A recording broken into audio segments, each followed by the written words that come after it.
Hey everyone, welcome back. This is Collapse Talk with Gabriel, and I'm glad that you could join me. I'm kind of recording a bit late. To be honest, I've been dealing with this infection on my skin. It sucks. I wanted to get something out at least, but lately I've just been a bit drowsy, taking antibiotics and such. It sucks, and I have no health insurance, so that's lovely that I have to do mental calculations before a doctor's visit.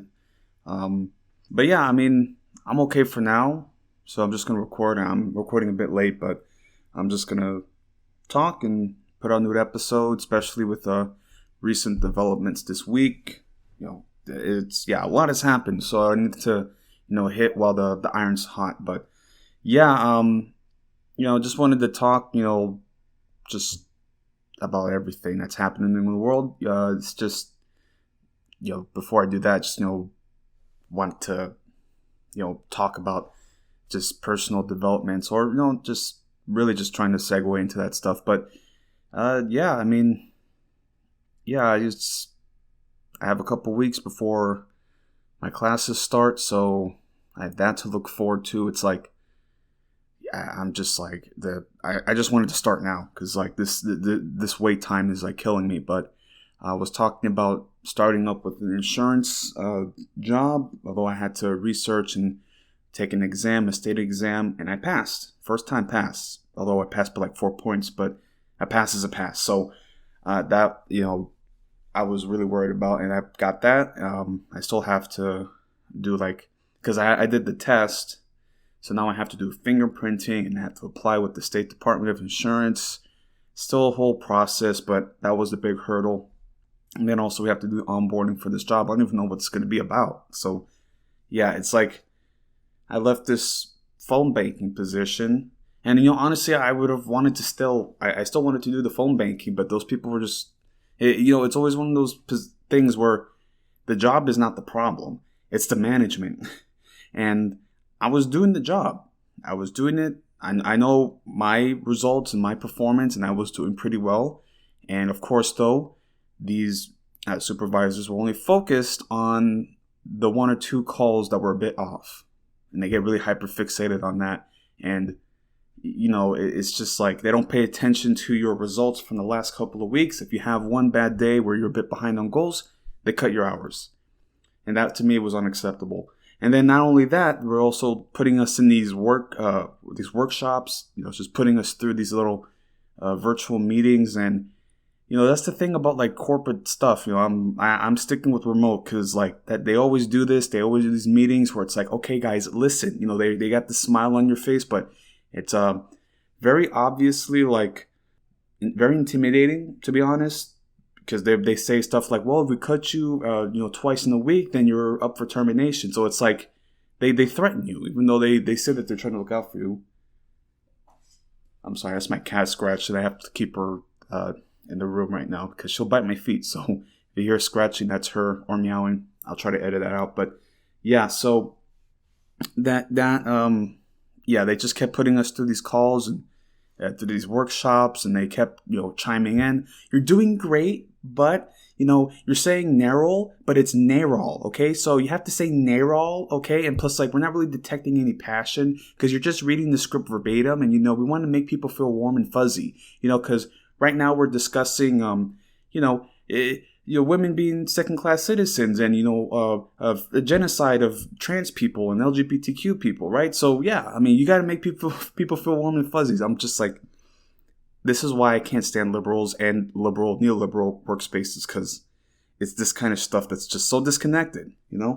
It's still about the business at the end of the day. So that's why and I'm going into insurance, so of course it's like really like insurance and you're a communist, but I gotta pay the bill still, and hey, it's job security, especially considering I'll talk about the economic situation later on, but it's job security. It's something that I can build on, like an actual career.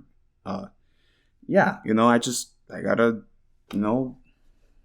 fucking survive, and it's just this is what I'm doing for now. Like the insurance stuff, like that's the side hustle, because I can earn money through that and then build on this program and other projects I have in mind. Although I have like a whole semester ahead of me.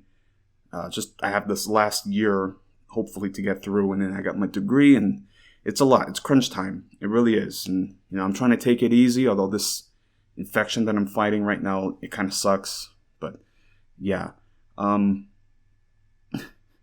just thinking, though, like, because there was some recent Twitter drama, and, like, I don't even know who this is. Like, there's always some Twitter drama, and I'm just like, I don't know who this is. And it's some Anna Mardell or something like that. Like, she's working for Lockheed Martin or something like that. So I'm just thinking, like, at least I'm not trying to, I know there's no ethical consumption under capitalism, but come on, like, I got to work for the defense contractors because I'm neurodivergent. I don't know. I don't know the whole story for that, but yeah, I gotta, I still have to look out for my career, but, as I said, the insurance is the side hustle. But anyway, I think that's what I wanted to touch up on for now. But yeah, just talking about recent developments this week, because it's been a pretty big week. It's been pretty, how do you say this? Yeah, it's just a lot. Consider not just because I'm talking about this Chinese-Taiwan situation, but other developments in Gaza, current conflict heating up, and Ukraine situation, corruption and black market trafficking becoming coming to light. So yeah, I'm going to talk about that in this episode. But just again, I'm glad that y'all are just listening and tuning in for this. And yeah, so we'll just go ahead. But this whole I'm going to start, because usually I do domestic first, but I am going to start with the Chinese or just international segment, and start with the China-Taiwan crisis that's unfolding, thanks to Nancy Pelosi, our great Speaker of the House, our glorious leader. But yeah, man, this is just so, like, it's theater, but millions of people's lives are at risk. I mean, Taiwan has 23 million people on it, and it's a small island. So, it's like she's put those people like on her target. And again, it's so funny. Like, you see some people talking about, why are you supporting Chinese imperialism? Like, how can it be imperialism if it's their own land? If it's their own land and their own people, how is that imperialism? And this is not me, like, because we want to have conversations about, say, the South China Sea and their expansion in that region. Yeah, I don't fully support that. I don't think that's the best idea for China. But at the same time, like, yeah, the United States has total control of the Gulf of Mexico, the Caribbean. So it's like, we're doing the same thing. But what I mean to say with Taiwan, at least, is it's very interesting to see all these people coming out against China when they're like literally defending, because Taiwan calls himself the Republic of China. Like, they don't really see how things unfolded for this situation to occur. Because really, this is like imagine if after the end of the Civil War, these Confederates, they moved to, say, the Florida Keys, right? And for whatever reason, the British just like stopped the Americans from taking over those islands. So say, like, because the British, they had plenty of industrialists that were arm in arm with the Confederates because they needed the cotton, although they started getting cotton from India. But yeah, they still wanted that cotton, that American cotton. And there's a whole, like, you can read all kinds of papers from like that period of the Civil War saying like, oh, this isn't a war of liberation for slavery. This is a war over taxation. Or, they're trying to like make it about economics and, but the Unionists, they're imposing on the free, on the plantations, so yeah, imagine if like there was just like,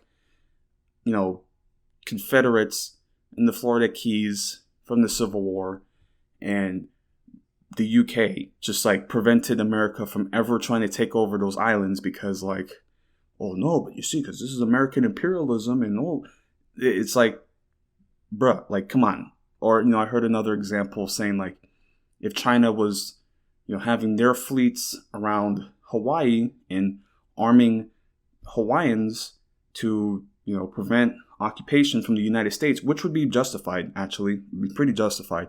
But yeah, it's just like, people don't really see that double standard. So yeah, of course, like there's a very, very different, dynamics with the American Civil War and the Chinese Civil War.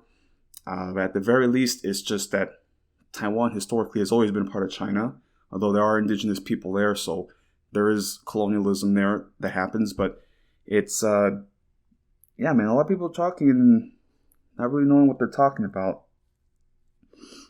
I mean, yeah, it's just weird. It is really just like, well, I hate China and I hate communists, so I just support Taiwan, and it's just like, that's it, But, yeah, so Nancy Pelosi paid them a visit, and I was following that pretty easily, although I knew, and people were talking about her getting shot down. I knew that wasn't going to happen, but still, like, it's a pretty serious development that's occurring, because the last visit from a Speaker of the House was with Newt Gingrich in 1997, so it's been some time, and China has changed since that time. So yeah, they're still doing warship drills, and people are theorizing whether China will actually invade Taiwan. So of course, I'm no military expert. I have read reports on the logistics that would be required to invade Taiwan, and like it's easily like the largest naval amphibious invasion in history. So like they're making movements, and they're making I guess they're moving to blockade it. They've already made some sanctions, so it's they're making moves, but like a full-on invasion, from my opinion, is that they have to mobilize. Like they have like some mobilization, some troops in the area, but like a full mobilization for an invasion of Taiwan would be pretty huge. Like it would require the whole army and the whole navy to commit to this island, because there's a reason that the allies in the U.S., they never invaded Taiwan. They went for Okinawa as like a launching pad for the invasion of Japan, because Taiwan's pretty mountainous, and they have, from what I've read about, certain beachheads that are very isolated. There's very few beachheads, and the mountainous terrain and such. So it's what they described it as, like unsinkable aircraft carrier. And yeah, and an invasion of Taiwan is just always going to be tough for an invading force. So China, though, they are pumping those muscles. They're like, hey, look, like, don't fuck around with us. An invasion isn't, in my opinion, isn't something that they can do right now. But who knows in 20 years' time, right? Or again, a diplomatic solution to this is just the best. And listen, man, like this is, like Taiwan has to just concede. I mean, this is the Kuomintang, right? This is the Chinese Nationalist Party under Chiang Kai-shek, military dictatorship. We talk about, it's a democratic system. No, they have a deep history with military fascism. So it's not, Anyway, I'm going to start reading from Reuters. I'll talk more about the Kuomintang in a bit, but this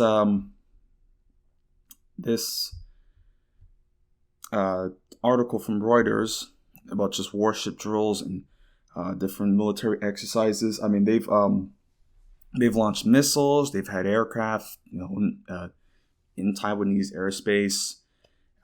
So, and they have like exclusion zones, doing live fire drills. So, it's a saber rattling, So, as I'm reading from Reuters, so the Chinese and Taiwanese warships played a high seas cat and mouse game on Sunday, hours before the scheduled end of 4 days of unprecedented Chinese military exercise, launched in reaction to a visit to Taiwan by U.S. House Speaker. Nancy Pelosi's visit to the self-ruled island infuriated China, which responded with test launch of ballistic missiles over the island's capital for the first time and cutting communication links with the United States. Some 10 warships, each from China and Taiwan, sailed at close quarters in the Taiwan Strait, with some Chinese vessels crossing the median line an unofficial buffer separating the two sides, according to a person with knowledge on the matter. As Chinese forces pressed the line as they did on Saturday, the Taiwan side stayed close to monitor and, where possible, deny the Chinese the ability to cross. Quote, "The two sides are showing restraint," the person said, describing the maneuvers as a high seas cat and mouse. Quote, "One side tries to cross, the other side stands in the way and forces them to a more disadvantaged position and eventually return to the other side." Taiwan said its shore-based anti-ship missiles and its Patriot surface-to-air missiles were on standby. The Chinese exercises, centered on 6 locations around the island, began on Thursday and are scheduled to last until midday on Sunday. China's military said on Saturday it was conducting sea and air joint exercises north, southwest, and east of Taiwan with a focus on testing land, strike, and sea assault capabilities. So, as I've been saying, right, they are going to do these exercises and they are going to posture around Taiwan. And of course, people are saying, oh no, they're encircling Taiwan. They're going to cut them off, but it's their island, and as we said before, this is the Kuomintang, the Chinese nationalists. These guys were getting arms and assistance from, during the Chinese Civil War, they were getting weapons and arms and equipment from the Third Reich. There's a whole photo of the Chinese nationalists with the Stahlhelm. So and I believe Chiang Kai-shek's son, he also, volunteered with the Wehrmacht. So yeah, man, yeah. So anyway, let's see what else they say. China halted communications through various channels with the United States as part of its response to Pelosi's visit, including between Military Theater Command and on climate change. U.S. Secretary of State Antony Blinken accused China of taking irresponsible steps and moving away from prioritizing peaceful resolution towards the use of force. So this is quite a bit, but what they're saying is just, China said don't do it, and then America's like, oh, but I'm not touching you. Oh, I'm not touching you. Oh, what the fuck? Even though they technically are, is it's just, yeah. This is just crazy. We keep sticking our nose where it doesn't belong. And, a lot of this also has to do with some insider trading accusations from Pelosi and her family and husband. So it's oh yeah, they're investigating me for insider trading. I guess I'll just start a crisis and get us into a world war. This fucking country, man, it's just so fucking ridiculous. Hey man, we have record-breaking homelessness. We have record-breaking, medical debt, student loan debt. We should probably address that. Now, let's start a war. Let's start a war with China, a nuclear power. Let's start World War III. Let's just fucking, yeah, let's just, wow. Wow, man. I'm not fighting for this empire. I'm sorry, man. It's just it's ridiculous, man.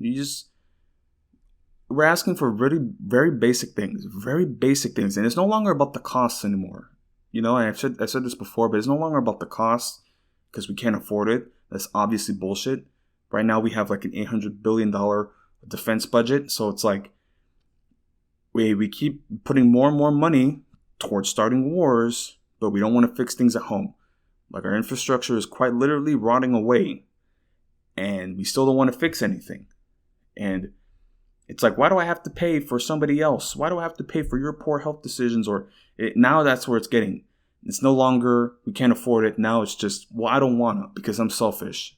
Selfishness is a virtue now. That's just where we're at, man. It's just where we're at. So that's, what we're dealing with. But, I wanted to talk because, there's the insider trading with Pelosi and other business dealings that she does with China. Like I said, that China has imposed sanction against Pelosi and her family. So those assets that they've invested are going to be seized. But yeah, what folks are saying about Taiwan and trying to portray the People's Republic as, this looming threat, which I'm not saying that China doesn't have their own ambitions. They very obviously do. But it's is the pot calling the kettle black? The United States saying, oh, but you see, because China, they're a bad empire and we're a good empire. So, that's why we have to stick our nose where it doesn't belong, because, we can't let them get away with it. Anyway, so I just wanted to read real quick. And I'm just reading from the Wikipedia on the Kuomintang, which is the main party that controls Taiwan, the Chinese Nationalist Party. So, for those who don't fully understand it. So, just reading real quick. So, the Kuomintang is a Chinese political party that ruled mainland China from 1927 to 1949, prior to its relocation to Taiwan as a result of the Chinese Civil War. The name of the party translates as China's National People's Party and was historically referred to as the Chinese Nationalists. The party was initially founded on the 23rd of August 1912 by Sun Yat-sen, but dissolved in November 1913. It reformed on October 10, 1919, again led by Sun Yat-sen, and became the ruling party in China. After Sun's death, the party was dominated from 1927 to 1975 by Chiang Kai-shek. After the Kuomintang lost the civil war with the Chinese Communist Party in 1949, the party retreated to Taiwan. It remains a major political party of the Republic of China based in Taiwan. Let's see what else, because they go into detail.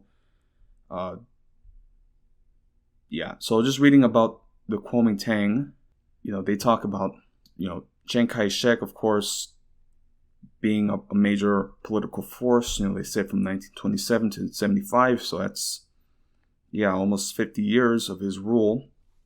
But he was a military dictator, and he killed a lot of people. I mean, he kickstarted the Civil War by purging communists. So just continuing, right?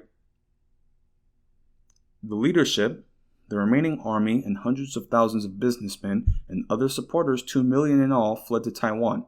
They continued to operate there as the Republic of China and dreamed of invading and reconquering what they called mainland China. The United States, however, set up a naval cordon after 1950 that has since prevented an invasion in either direction.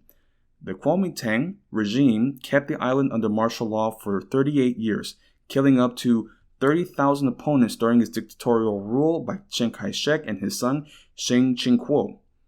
As the original leadership died off, it had to hold elections, allow democracy, with full election of parliament in the early 1990s.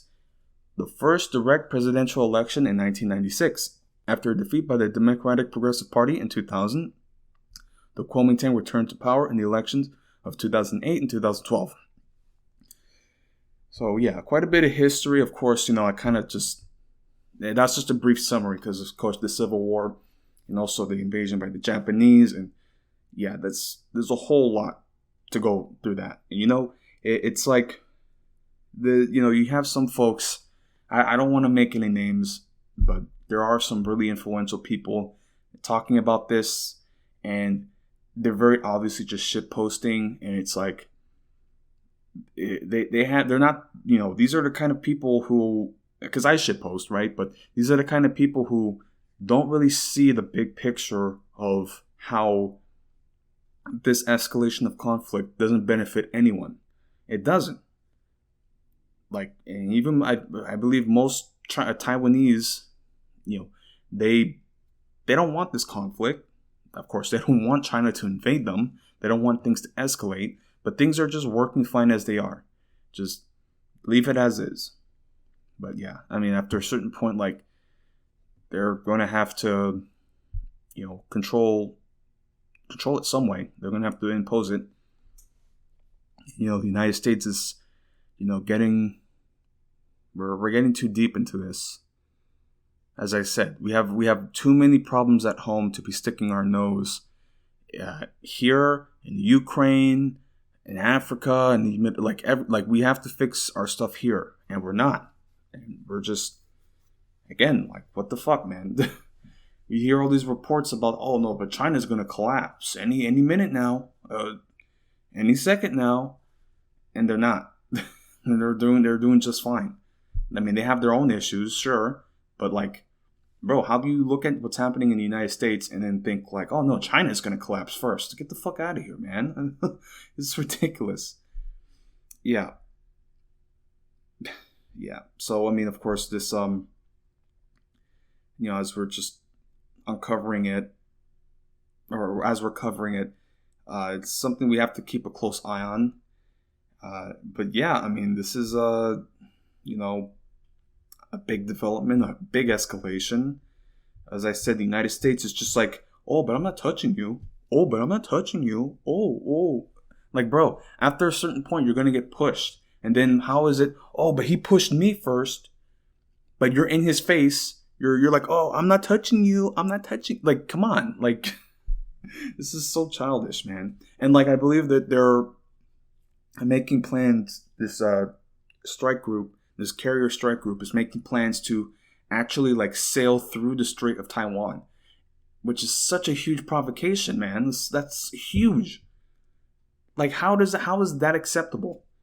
Like, dude, as I said, with the analogy between like with the Florida Keys and Confederates there, like, imagine if like China or Russia just like had a whole fleet, and like, not I'm gonna extend this, like, say that they wanted to protect Cuba because they believe that Cuba is going to be invaded.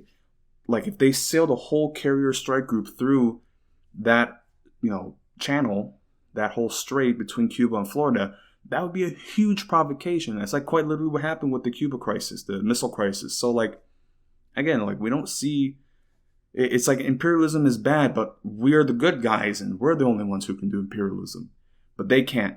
Even though when it's like, it's imperialism, quote, imperialism on their own land and their own people. But hey, I'm probably not going to get too many people on that. But, at this point, it's like, I don't support the U.S. position at all. Like, I don't. And we're making things worse. We're very obviously the aggressors. This whole talk about democracy, it's hogwash. It's bullshit, okay? Anybody who seriously still believes this is so naive. It's childish. Like, I don't have time to discuss this, man. It's so... Again, everything that I discuss is like not really that hard to look up. It's just, most people, they prefer to know what's going on with some celebrity or sports, which again, if you want to do that, that's fine. But like, if I'm informed about this and talking about it, don't get weird with me, because it's just like, this is so obvious, man. So anyway, so that's, the whole China-Taiwan situation, and we have to see how that unfolds. But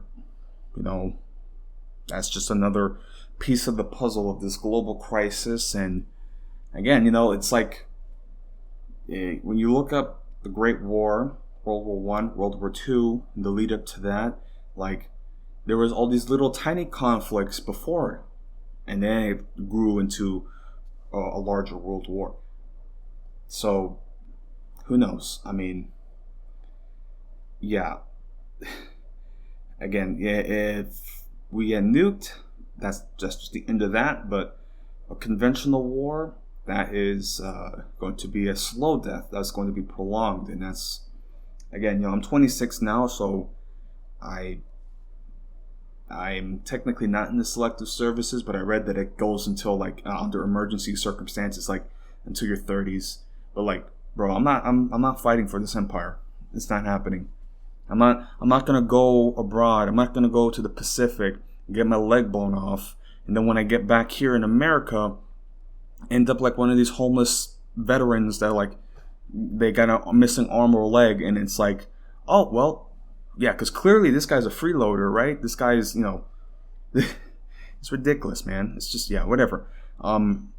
So anyway, so with the China situation, I want to talk about some other conflicts that are, boiling up again. Of course, with Israel and the Gaza Strip, another round of violence, the worst since the last year, May, which I covered, then too. So, and that was a pretty serious one. That was a pretty serious conflict. And also, like, there was like literal pogroms against Palestinians and Arabs in Israel. Like, it was a serious round of violence, and still people defend Israel. Like, that was shameful, man. That was like a literal crystal knock that we just saw against Arabs and Palestinians, and like, it's still just like, yeah, no, Israel's clearly the good guy. It's just crazy. So, right. So I'm reading from Al Jazeera, and they're talking about this conflict and certain casualties that have happened. With at least 6 Palestinian children. So right now, as of I'm just reading from 12. Again, I'm recording late, so this is 12 a.m. August 7th, and yeah, this is they're talking about children dying, at least 24 so far killed, maybe a couple hundred more wounded, and still currently they're getting bombed, and it's and I believe today also they're going to have some sort of invasion or some sort of incursion of these extremists, these Orthodox extremists, in the Al-Aqsa Mosque or the Temple Mount in Jerusalem. Again, man, it's just like, and of course you're going to see videos again of soldiers and policemen just running in there, bashing windows out. Like some person was saying, like, those windows that they're bashing out are older than the state of Israel. Like that's how fucking young this country is. And still, like there's so many videos, like the people are just praying and the cops just walk in and they start throwing flashbang grenades. But this is the country that we got to support. And then they also killed Shireen Abu Akleh. Like that was a clear-cut murder, and that's under the rug too. Like, again, man, and still today, if you are vocally against Israel, you're an anti-Semite. Still, after all this. Yeah, because clearly Israel is the victim here, right? Yeah. No, it's like you don't see that many, when Ukraine gets invaded, you see the flags everywhere. Oh, Ukraine. But then these Palestinians, they just need to, they just need to accept their lot. They've been conquered, and they just gotta fucking stop. That's just it. That's literally it. That's what they do. Cry about it. That's the whole thing. But anyway, so many from Al Jazeera talking about this round of violence. So, what their words? Israeli jets pounded the Gaza Strip for a second day on Saturday, killing at least 24 people, including 6 Palestinian children. Hamas, the group that governs the Palestinian enclave, said children were among the dead from a blast close to Jabalia refugee camp and blamed Israel. The Israeli military, however, denied it was responsible, saying the explosion was caused by a failed rocket launch by the Palestinian armed group Islamic Jihad. So there's Hamas, which is the main governing body of the Gaza Strip, and then there's another splinter group called the Palestinian Islamic Jihad. So I'll talk about them in a second. But anyway, the health ministry in Gaza said at least 203 people have also been wounded during the 2 days of fighting. The clashes, which shattered more than a year of relative calm around Gaza, began on Friday with Israel's targeted killing of a senior commander of Islamic Jihad. Israeli missiles have since destroyed homes, apartment buildings, and hit a refugee camp, and the military has warned that its campaign against Islamic Jihad could last a week. Among those killed in the Israeli raids are Walid, a 73-year-old. She died in an attack on a car in the Beit Hanun refugee camp. Palestinian fighters have responded to the Israeli attacks by launching more than 400 rockets at Israel, but most of them have been intercepted. There have been no reports of serious casualties, according to the Israeli ambulance service. Around 2.3 million Palestinians are packed into a narrow coastal Gaza Strip, with Israel and Egypt tightly restricting movement of people and goods in and out of the enclave and imposing a naval blockade, citing security concerns. Israel stopped the planned transport of fuel into Gaza shortly before it launched its attacks on Friday, crippling the territory's lone power plant and reducing electricity to around 4 hours per day, and drawing warnings from health officials that hospitals will be severely impacted within days. Quote, "The Israelis are attacking civilians, they're attacking premises, residential areas. Nobody knows what will happen in the coming hours," said Dr. Medhad Abbas, director of the Gaza Ministry of Health. Quote, "This is an appeal to extend a helping hand to the Ministry of Health in Gaza Strip right now. There's a shortage of electricity.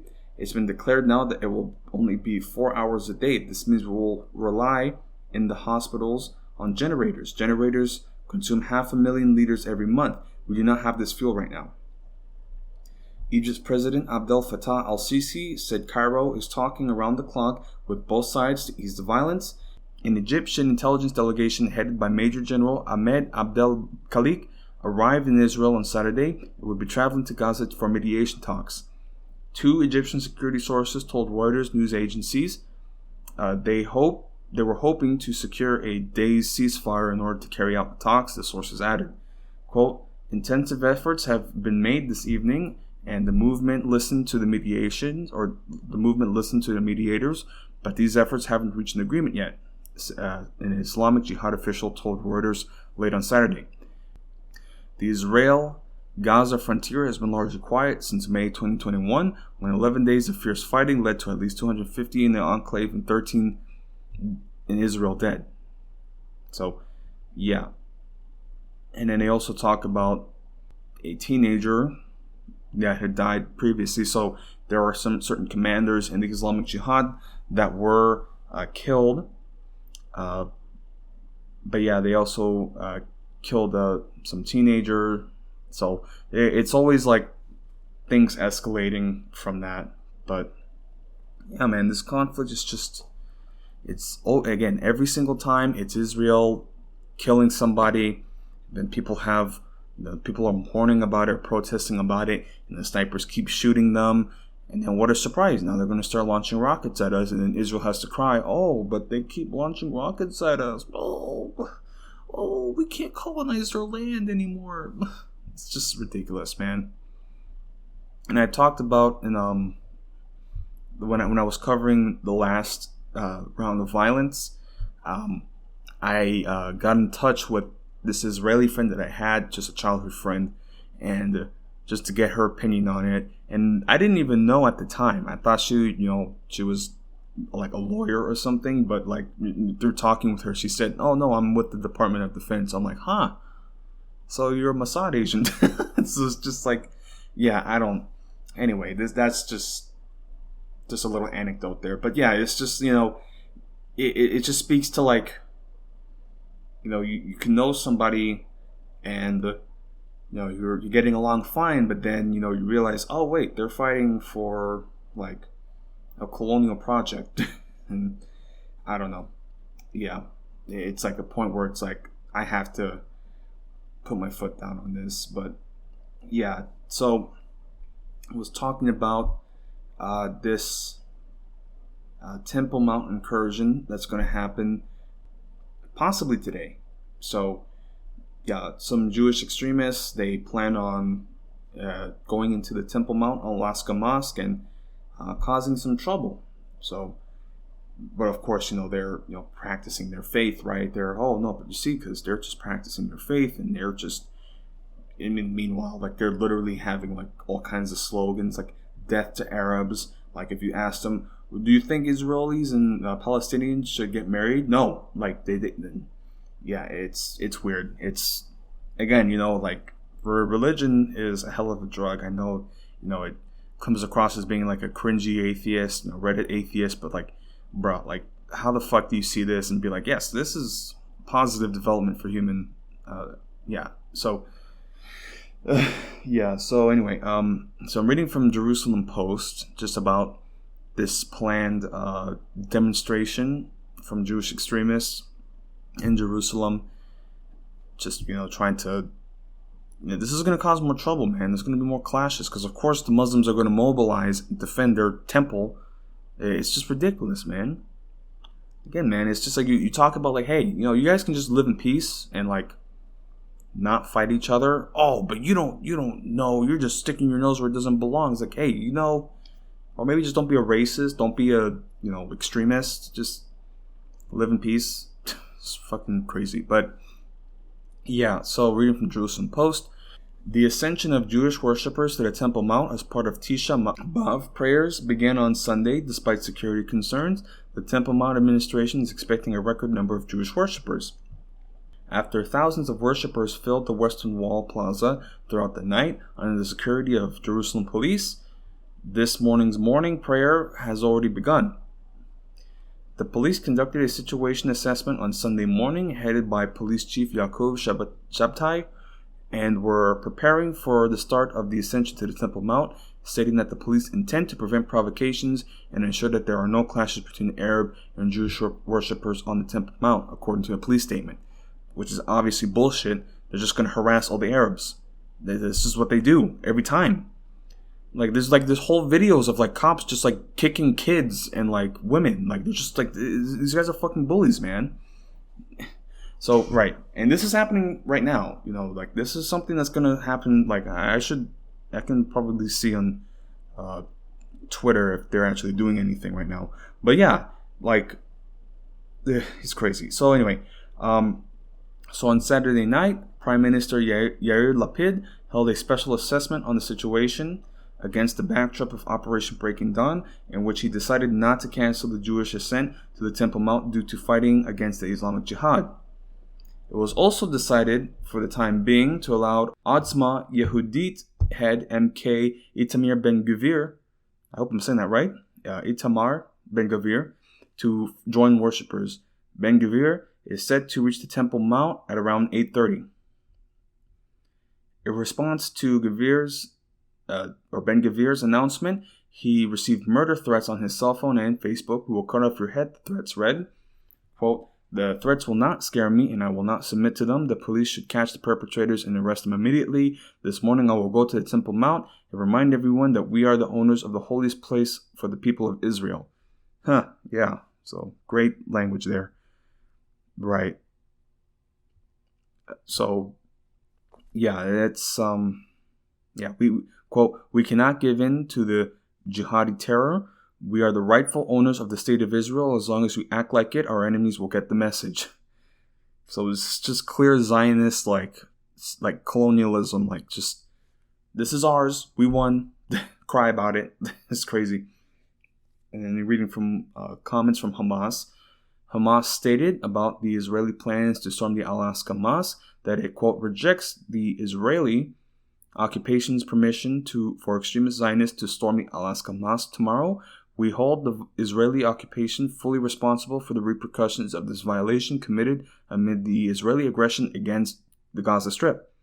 The terror group also called on Palestinians and Muslims worldwide to defend the Al-Aqsa Mosque and face Israeli violations at the holy compound.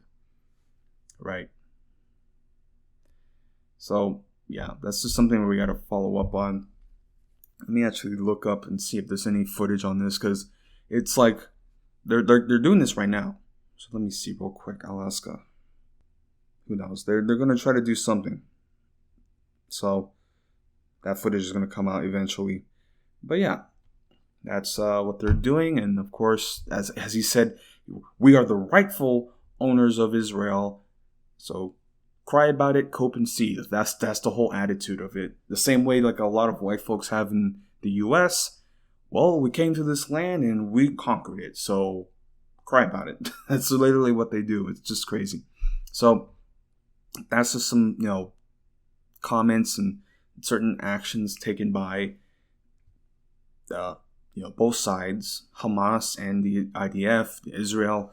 But as I said, they're talking about this other group, the Palestinian Islamic Jihad, which is purely just a militant wing, because Hamas they're a government. They have services. They have, as I said, they have like a health ministry. They have, they take care of the people.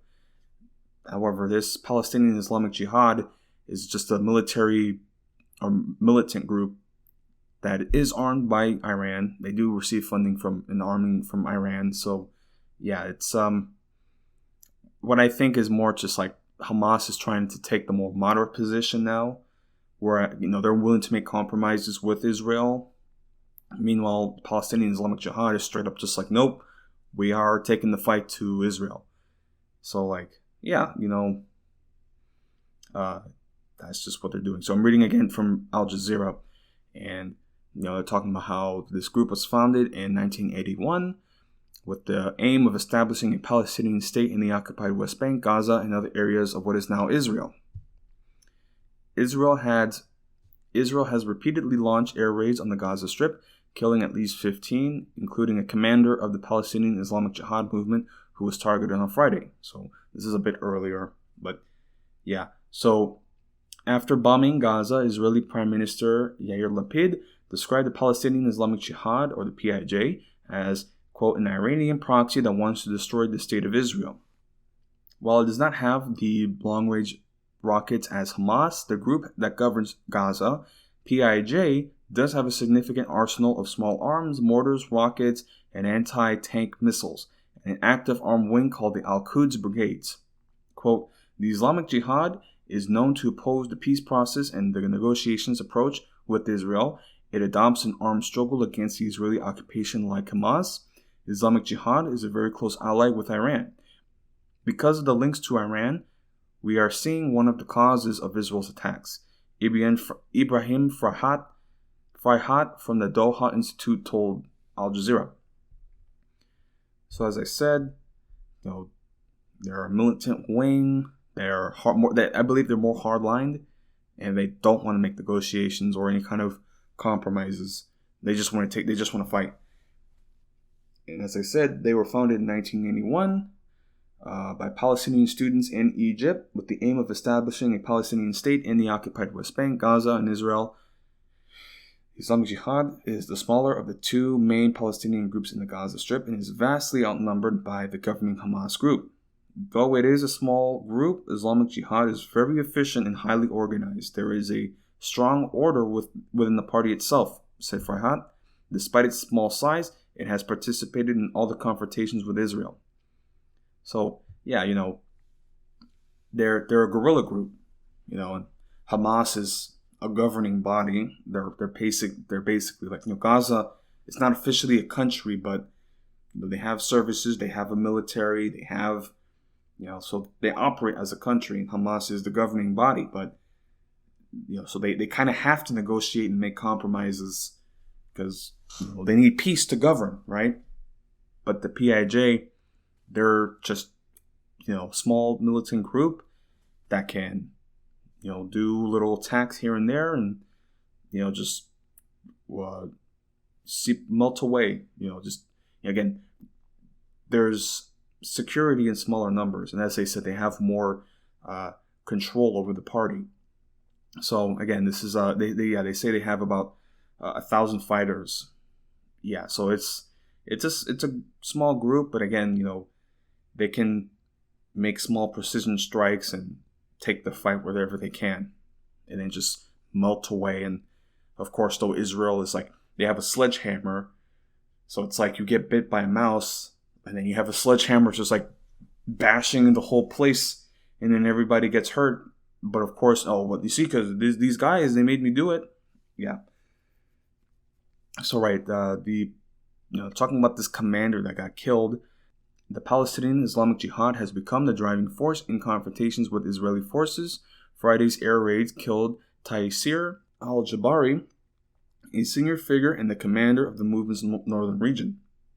PIJ's membership is difficult to ascertain, with estimates from last year ranging from about 1,000 fighters to several thousand, according to the CIA's World Factbook. Both Hamas, which has fought 5 wars with Israel since 2009, and the PIJ are listed as terrorist organizations by the West. Both get funds and weapons from Iran, where PIJ leader Zayed al-Nakala met Iranian President Ebrahim Raisi on the day of the attacks. Unlike Hamas, PIJ refuses to join elections and appears to have no ambition to form a government in Gaza or the West Bank. So yeah, again, they're just purely a militant group.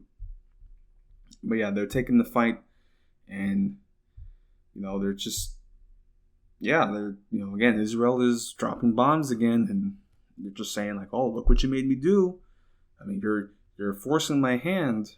There's that with the Gaza conflict flaring up again. As I said, they're having a whole demonstration with Al-Aqsa, so that's certainly going to inflame tensions. And yeah, this is just the beginning, and this is just another round of violence and more people getting hurt, children getting hurt, and of course, like, you're not going to see anybody, changing their profile picture to a Gaza photo, right?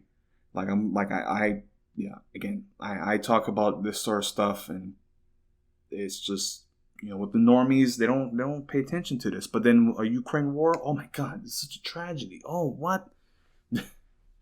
Yeah, man. I'm very it's just like, I don't even know why I say the stuff that I do online, because at least with my personal circle, because again, these people are just like, oh yeah, okay, but it just doesn't click. It's just like literal NPCs. So yeah, so that's Gaza, and I was also talking about the China-Taiwan situation. So before I wrap up this international segment, I'm going to talk about the Ukraine war, certain recent developments. And, recently now, I've had a more balanced view of the conflict, because, of course, initially I was in Ukraine's camp. I don't want this invasion to happen. I don't think it's a good thing for Russia to invade and occupy the whole of Ukraine. However, now we're starting to come to light, because, I've been following this conflict since the revolution in 2014, and I thought I was pretty informed about it, but I wasn't nearly as informed as I thought it was, especially considering like Euromaidan, Azov, also the history of Ukraine nationalists in World War II. Like, that was not something that I fully understood, and so as this war broke out, I researched on that, so I've had a more balanced perspective. So when I say pro-Ukrainian things, it's mainly the people who are in the crossfire. I don't want them to be caught in this war. This is not going to turn out well for them. But this does not mean that I support the government. Especially this post-Soviet government. Ukraine has been notorious for corruption it's like one of the most corrupt countries in Europe. And now what we're doing is we're sending them money, we're sending them weapons and arms, and they're showing that, like, at least, so I'm reading from CBS, they're saying at least 30% of it is reaching its final destination. So what's happening? It's very clear that we're sending weapons and arms to Ukraine, and you have government officials siphoning off money, embezzling money, or selling those weapons to black market weapons dealers. And like, this is it's a scheme, and this is the way it is with every war. It was the same with Afghanistan. Basically wherever we send weapons and arms to a country, there's government officials embezzling and siphoning money away. And and it's like, what's the end goal here? Because the whole point of this war is really for Ukraine, from their perspective, they want to take back Crimea, and they want to take back the Donbass, Donetsk, and Luhansk. So it's like they're taking this hardline position of, well, we're going to take back our land, which is not going to happen, because the Russians have control of those territories, and like, there's just no way that Ukrainians can launch an offensive against that. They really can't. They just can't. And I'm reading also there are certain units that are just straight up refusing orders. As I've been saying, right, the weapons that are being shipped in, they're only getting a third of it. It's like, it's crazy. So in CBS, they're gonna launch a documentary actually later tonight or later today. So about this, this black market stuff. But again, it's a scheme. It's a scam. We can't get healthcare. We can't cancel student loan debt. But how many billions of dollars have we dropped on Ukraine? Just a blank check. Just here. And Ukraine cannot win without Western support, without Western weapons and material, without Western volunteers. And of course, if you just say here, hey, we should go to the table and make a negotiation, because we are really speeding towards a nuclear war. Again, the Chinese and the Russians, they keep saying dude, don't push us, because nobody's gonna win. And we're just oh, but I'm not touching you. I'm not touching. It's just ridiculous what we're doing. So reading from CBS, So, in a war fought largely in World War II era trenches, with Soviet ammunition, the vast influx of modern NATO weapons and military supplies from the West into Ukraine has proven to be among the largest determinants of whether territory is lost or gained along Ukraine's embattled border region with Russia. The bulk of these weapons and military supplies make their way to the border of Poland, where U.S. and NATO allies quickly ferry it across the border and into hands of Ukrainian officials. That's where U.S. oversight ends. Quote, all of this stuff goes across the border and then something happens, kind of like 30% of it reaches its final destination, said Jonas Ullman, founder and CEO of Blue Yellow, a Lithuanian-based organization that has been meeting with and supplying frontline units with military aid in Ukraine since the start of the conflict with Russia-backed separatists in 2014. 30 to 40%, that's my estimate, he said in April of this year. The United States has committed over $23 billion in military aid to Ukraine since the start of the war at the end of February. Okay? So, this is $23 billion since February. Just that. We just do it. And this is something that's bipartisan. This is ridiculous, man. This is fucking ridiculous. It just blows my mind. And then, of course, you're the bad guy for saying, hey, we need to fix problems at home, not sending money and weapons to an unwinnable war. The Ukrainians cannot win. The only way they can win is like a literal NATO invasion. Or intervention, I mean. And that's World War III, dude. Bro, again, these liberals are playing fire. I mean, of course, the neocons and the conservatives, okay, I get it, because they love war. But these liberals, these Democrats, they pretend that they're anti-war, but they're not. Okay? Stuff like this, they're like, oh, but you see, it's a glory. Yeah, it's just, okay, whatever. So, $23 billion from the United States since the end of April, or since the end of February. They've also, tallied support from the United Kingdom, which is $3.7 billion, Germany, $1.4 billion, and Poland, $1.8 billion. And Germany has the largest defense budget since World War II. They have their whole budget. All these European countries now are upping up their defense budget. This is crazy, man. It's crazy. What's happening? A combination of Ukraine's constantly shifting front lines with its largely volunteer and paramilitary forces has made delivery of the military aid difficult for those attempting to navigate the dangerous supply lines to their destination. Some have raised concerns about whether weapons falling into Ukraine's black market, which has thrived on corruption since the collapse of the Soviet Union. Ullman relies largely on unofficial channels to deliver his supplies, which can include anything from night vision scopes and radios to Kevlar vests. Ballistic helmets and modern drones have been proven to be essential eyes in the sky for breaking through stalemates on the battlefield. His group's status as an NGO does not permit him to deliver lethal weapons. Quote, there are power lords, oligarchs, and power players, Ullman said, describing the corruption and bureaucracy he has to work around. The system itself, it's we are the armed forces of Ukraine. If security forces want it, well, the Americans gave it to us. It's kind of like power games all day long. So eventually people need the stuff and they go to us. Andy Milburn is a retired U.S. Marine colonel who served in Iraq and Somalia, recently founded the Mozart Group, a company dedicated to training frontline Ukrainian soldiers. He traveled to Ukraine after the Russian invasion and set up a base in the capital, Kiev. Quote, if you provide supplies or a logistic pipeline, there has got to be some organization to it, right? If the ability to which you're willing to be involved in that stops at the Ukrainian border, the surprise isn't that, all the stuff isn't getting to where it needs to go. The surprise is that people are actually expected it to, said Milburn. Quote, if the United States policy is to support Ukraine in the defense of its country against the Russian Federation, you can't go halfway with that. You can't create artificial lines. I understand that means U.S. troops are not fighting Russians.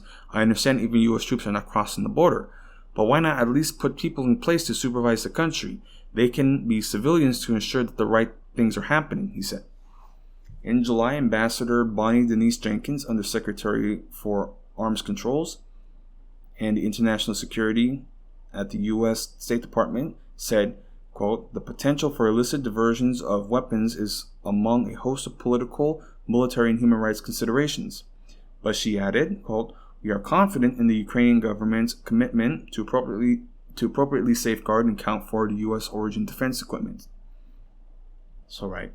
So, I mean, again, this is like very clear-cut, as they're saying, corruption and embezzling of funds, trading with the black market. I mean, after the collapse of the Soviet Union, Ukraine was, a very corrupt place. Very corrupt. So, again, like that legacy is very much going to continue. I mean, yeah. This is not me saying that Russia's justified in what they're doing. But at the same time, it's like, we're sticking our nose where it doesn't belong. And NATO has encroached on their borders. It's like, we got like NATO bringing in Finland and Sweden, who have historically been neutral. So it's just, the lines are being drawn in the sand, and who knows where things are going to fall. But yeah, man, what they're talking, at least with this, black market stuff, moving weapons, that's a whole thing. With this whole report that's going to come out later tonight, we're going to have to see what that unfolds. But yeah, man, like, I mean, it's good at least that CBS is uncovering this, because it's like, at least like the first like major like criticism of the war from a media outlet, because like they have not made any mention at all about like these Azov soldiers, these far right nationalists, like literal Nazi ties in World War II. Like, they don't cover that at all.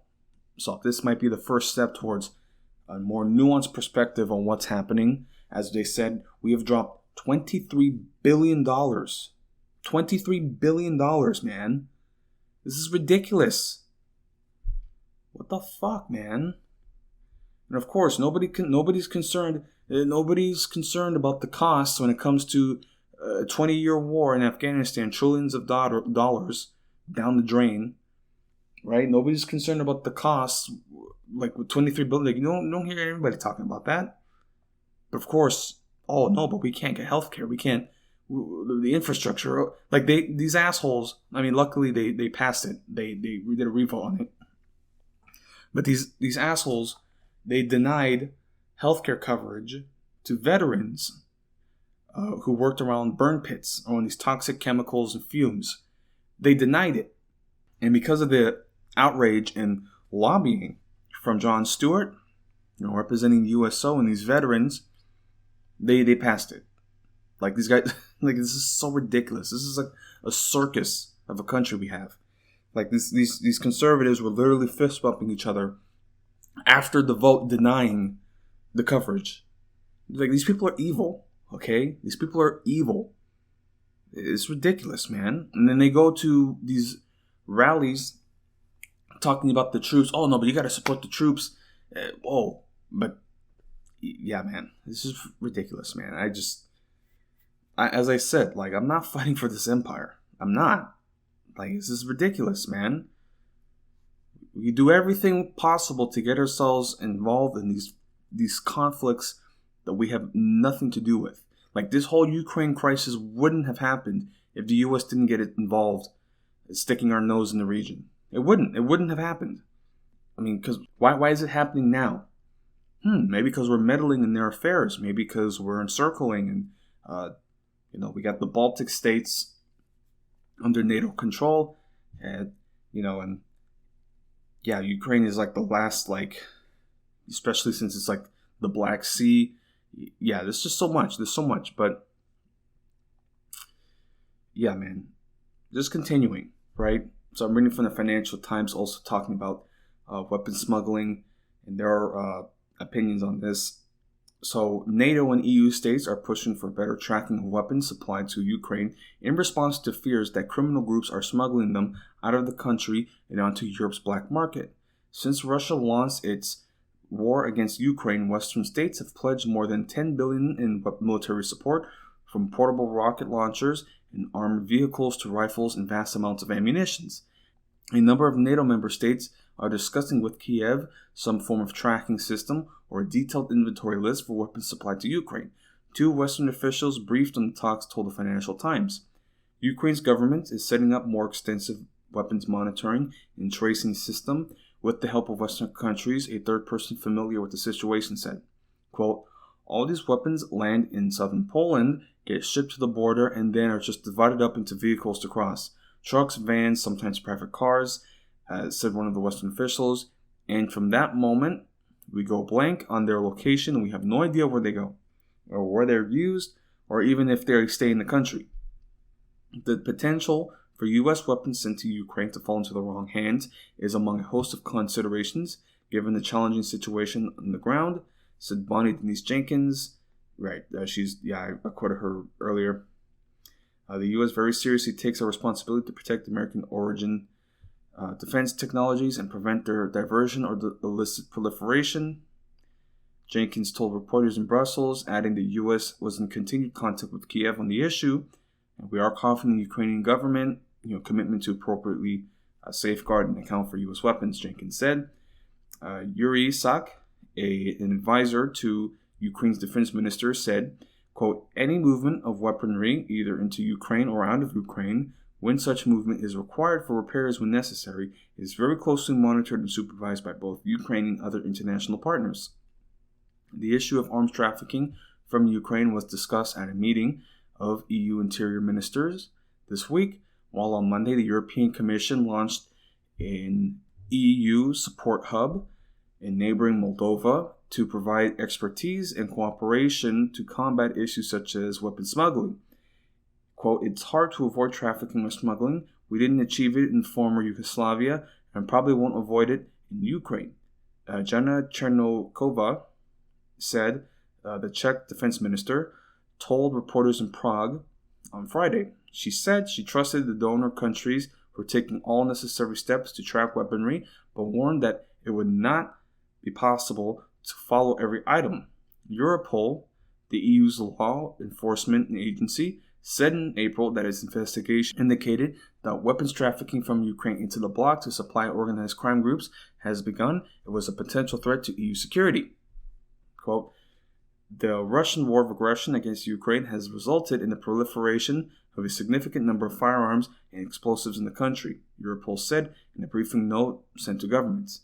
Quote, initially, Ukrainian officials maintained registers of firearms handed out to civilians, but this practice was abandoned as the war progressed and firearms have been distributed without records since then. It said, calling for a, quote, a register for weapons and other military materials transferred from the EU to the Ukraine to help law enforcement agencies track them. Quote, information that Ukraine is becoming a major hub for arms smuggling does not correspond to reality, said Sak, suggesting that those claiming such, quote, could be a part of Russia's information war to discourage international partners from providing Ukraine with weaponry that is necessary for our victory. So, that's what's happening there. Of course, they're saying anybody who's talking about this, they must be on Russia's side because we're not doing anything wrong. It's a situation. It's something that we got to follow up on. And as I said, we're getting deeply involved in this war, and Ukraine can't win without our support. And the more support that we put in, the more weapons we send, the more aid. This is very clearly this is like an open, broad daylight money laundering scheme. It really is. These defense contractors, the contractors, the weapons manufacturers, they love this war. This is a fucking, they see dollar bills everywhere. Like, oh man, yes, the biggest European conflict since World War II. Yeah, all right, fuck yeah, let's fucking make some money. That's the way they see it, and just somehow miraculously it's getting into the black market. Wow, we could have never seen this coming. Yeah, man, it's gonna be ridiculous, and who knows where those weapons are gonna end up. Yeah, it's just, yeah, man. So Yeah, so it's really something that we have to follow up on, and that CBS report will come out, and that will be pretty enlightening. It's like probably one of the first like mainstream news agencies having a critical report investigation against Ukraine. And even then, they're probably going to get a lot of criticism and backlash. Oh, what, you support Russia now? It's like, hey, they're smuggling weapons, and we don't know where these weapons are going. Well, I guess you support Russia. It's so ridiculous. So, right, as we're talking about China and Russia and possibilities for future conflict, it's just, the U.S. right now, we're losing our position as like the sole imperial force. So that's really what this is about. This is an imperialist conflict that's going to happen. And, it's so crazy how Americans are so arrogant and we have no sense of history at all. No sense of history. Because the Russians and the Chinese, they're not worried about us. They're really not. They're not scared of us at all, okay? The Russians have fought Hitler. They fought Napoleon. They fought the Mongols. They fought the Swedes and the Polish and the Lithuanians, and they won all those conflicts. They won. Well, not the Mongols, but that was more of a process. But again, they fought all of these powers, like conflicts, apocalyptic conflicts, where millions of people died. Okay, that's a part of their history that they're very much tapping into right now. And that's with Russia and China. They've also fought the Mongols. They've fought other invasions from nomadic tribes. They've had wars against themselves, where during the medieval period in Europe, the scale of conflicts in China are just astronomical. Thousands, almost 1 million men on the battlefield, millions of people dying. Right, it's ridiculous. And they go through these cycles at China. They go through a cycle of rise, a golden age dynasty, and then a collapse, warlord period, millions of people dying. And dude, that's a part of their history, man. They've been through it. Thousands of years. For Russia, or for China, Russia, the Slavic, civilizations, they've been through it as well. They have that history and culture, and they can tap into that, and they can say, wait, we've been through worse, so we're not afraid of America. They're not. It's ridiculous, And of course, we're talking about nuclear weapons, so, that would just be, that would just be the end of the world. But, yeah, man, it's just, we have this attitude of we're number one and we're the best, and we're again, we came to this country, or I should say not we, white people came to this country. They colonized this land. They killed off the natives. They enslaved and kidnapped Africans, brought them to this country. They bulldozed this pristine land. They built Walmart parking lots and Disney attractions, whatever. Just complete. They just ruined this. They ruined this land. And then they want to have this attitude, oh, we're number one and we're the best. It's and of course, if you make any kind of pro-China comments, or not even necessarily pro-China, just a more balanced perspective, hey, maybe you shouldn't make trying to be more realistic about what China's, plans and ambitions are. Well, I guess you want China to come here and colonize us? And that's literally what white folks are afraid of. They're afraid of what they did to other people happening to them. And they genuinely believe that China is going to colonize us and they're going to replace white folks, which is hilarious. Bro, the Chinese do not want to touch this land. You people, you white folks destroyed this land. The Chinese do not want to touch this country. They don't. The way that the Chinese view America is okay, we'll dangle some fruit or something, and we'll it's trade, it's business.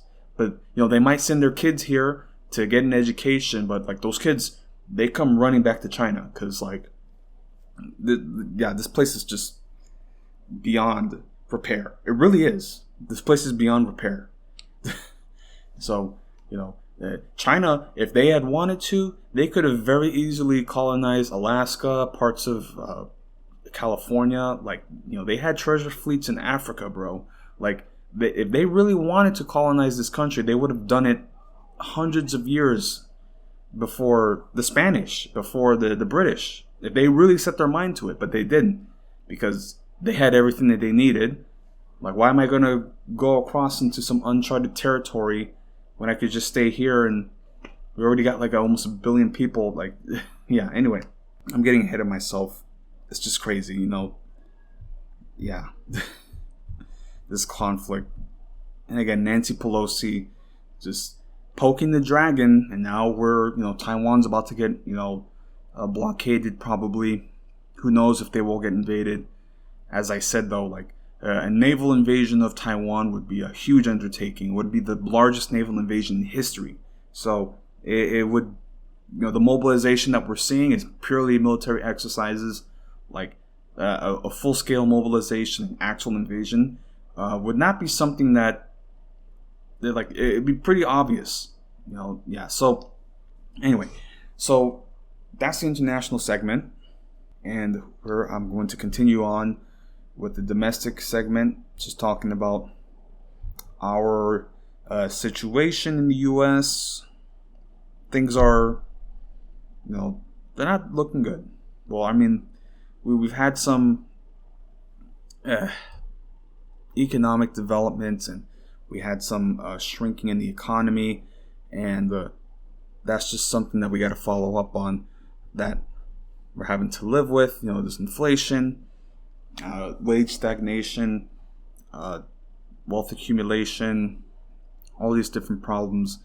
And yeah, man, it's just like, they keep bringing out these reports, like almost 2/3 of Americans, they're struggling, living paycheck to paycheck. I mean, I bet you, like, there's not one single person that you or I don't know who's struggling with some sort of finances. I mean, yeah, man, it's ridiculous. And then the option and your solution is just to work. Oh, just get a better job. You're complaining about drowning in debt. Just get a better job, dude. Just stop being the bitch. Just stop whining. Yeah.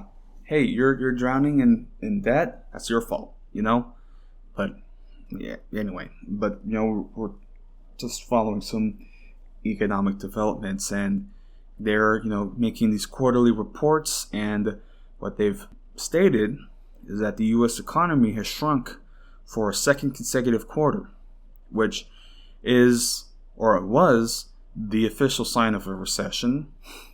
And like some folks were talking about Wikipedia articles on recessions, and it got edited, so it just there's no. It's like, oh well, there's many definitions for what a recession means, and not 2 quarters consecutively declining.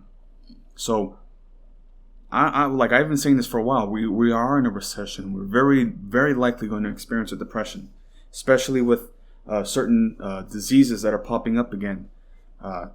COVID is still raging, and now we got monkeypox and polio. There's reports of polio in New York. Isn't that lovely? But I'll talk about that later.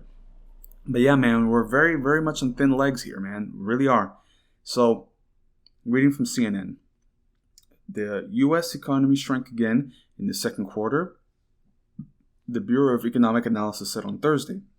Gross domestic product, a wide-ranging measure of economic activity, fell by 0.9% on an annualized basis from April through June.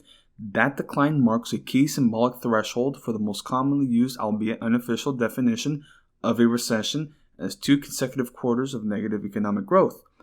The hotly anticipated data released has taken on outsized significance as investors, policymakers, and ordinary Americans seek more measures of clarity in the current muddled economic environment. The negative dip shown in Thursday's first read on second quarter GDP activity, data that will be revised 2 more times, was driven mostly by a decline in inventory levels. Businesses in recent quarters have tried to replenish stockpiles drawn down during the pandemic and in trying to adjust for supply chain upheaval. They found themselves overstocked at a time when consumers have pulled back on some purchases. Investments made in inventory during the second quarter were therefore lower than they were in the first quarter. Quote, the general takeaway is the economy is slowing, and that's what the Federal Reserve wants, said Ryan Sweet, who leads real-time economics at Moody's Analytics. We're not in a recession. But yeah, we still had negative growth, but whatever. Like, it's like you hear these economists and it's like it's all vibes. Like they're trying to like, oh no, but really, it's, as I said, like, right, two consecutive quarters in decline. That was a commonly used sign for, it's like they don't want to say it because, of course, like if consumer confidence goes out the window, then that's really going to accelerate things. So, right, although Thursday's initial estimate marked a sharp drop from 6.7 expansion the economy underwent in the second quarter of 2021, the White House has been adamant that the world's largest economy, despite being buffeted by decades-high inflation and a cascade of supply shocks, remains fundamentally sound. The administration even took unusual steps to publishing an explainer of sorts, maintaining that 2 consecutive quarters of economic contractions does not, in and of itself, constitute a recession. The White House posted a blog entry last week saying that in addition to GDP and data pertaining to the labor market, corporate and personal spending, production and incomes all go into official determinations of a recession. The nonprofit National Bureau of Economic Research is the official arbiter of recessions, and it is unlikely to render a verdict anytime soon. The group's business cycle dating committee typically weighs a plethora of statistics over a period of months before making a determination. Quote, they have a much stricter definition. It's a broad-based and persistent weakness in the economy, Sweet said, and this isn't broad-based. It's really concentrated in inventories and in trade. Trade was a big drag on first quarter GDP. Additionally, the labor market is doing well, he said. Monthly job gains average more than 450,000 through the first 6 months of the year, according to the Bureau of Labor Statistics. However, while these gains are moderating as anticipated, the past few weeks have also seen jobless claims increase. On Thursday, the latest weekly jobless claims data from the BLS showed that the first-time claims for unemployment benefits were an estimated 256,000 for the week ending July 23rd. That total is 5,000 below the previous week's level, which was revised upwards by 2,000 or 10,000 claims to 261,000. Quote, jobless claims have definitely moved higher from this cyclical lows. Sweet said, I think that's more of a reflection of an economy shifting into lower gear. Economists say the biggest reason it would be premature to call a recession based on Thursday's numbers is that the data can and probably will change. Subsequent revisions to first quarter GDP figures, for instance, changed from an initial drop of 1.4 to 1.6, and Thursday's numbers are just the first of 3 estimates. Adjustments are the norm rather than the exception, since the Commerce Department repeatedly refines its calculations as new information becomes available. About a third of initial GDP releases rely on statistical extrapolations and assumptions in the absence of hard data, according to the Federal Reserve Bank of San Francisco. Quote, these are typically single points in time snapshots. It's almost like looking at a balance sheet versus an income statement over a quarter, said Eric Friedman, Chief Investment Officer at U.S. Bank Wealth Management. Quote, new information can emerge, he said, and when it does, those variables change in outcome. Sometimes the difference between estimates are significant. Revisions to GDP in the fourth quarter of 2008, for example, revealed the economic activity actually plunged by an annualized 8.4%, indicating a much deeper recession from the initial estimate of 3.8 suggested. Right now, the biggest smudge in the lens of preventing economists from getting clear pictures is a buildup of inventories and the corresponding imbalance in the country's usual trade flows. Quote, what you're starting to see and hear a lot about right now is that right now is what's happening with inventories. Inventories are an issue, both in terms of the mix of inventory retailers are holding as well as the amount, Friedman said. A rush to load up on goods during the previous 2 quarters was a miscalculation for companies like big box stores. Walmart and Target have both told investors they expect to cut prices in order to move products, but from a macroeconomic perspective, some experts think these missteps imply the economy in the first quarter wasn't as anemic as the drop in GDP might otherwise imply. So, yeah, it's all jargon here.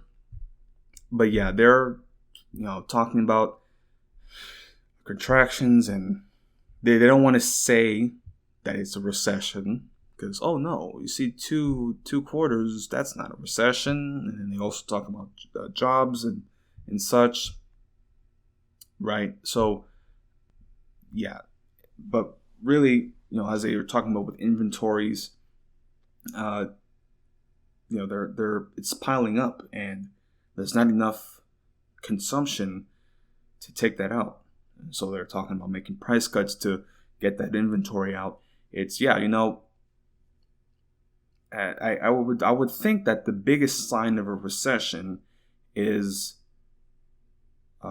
consumers holding and saving because they can't consume, only purchasing bare minimum assets, paying for groceries, basic groceries, transportation costs, utilities, and rent, and that's it.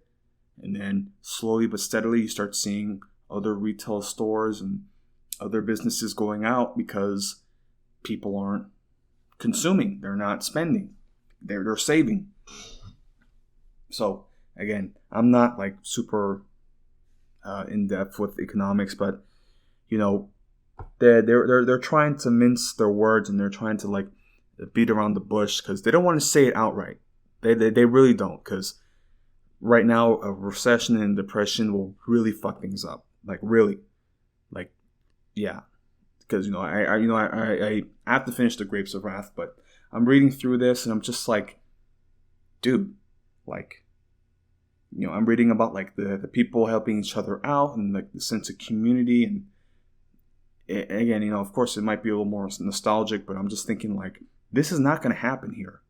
When we experience our own depression, it's not going to happen. Like, it's going to be truly apocalyptic. So I don't know, man. It's like, again, like these economists, they're going off vibes, right? And they don't want to say it outright. They don't want to say, no, we're in a recession, and they don't want to say it because that's going to mess everything up. And yeah, I'm just sitting here just like, please just let everything hold together so I can finish my degree. And after that, I don't know. Again, like, because I still try to hold out for hope that maybe we can turn things around, but this status quo is rotten, and it's very clearly going to collapse. It's only a matter of time. So anyway, that's what the economic situation within the U.S. So speaking in a more political area, we've had recent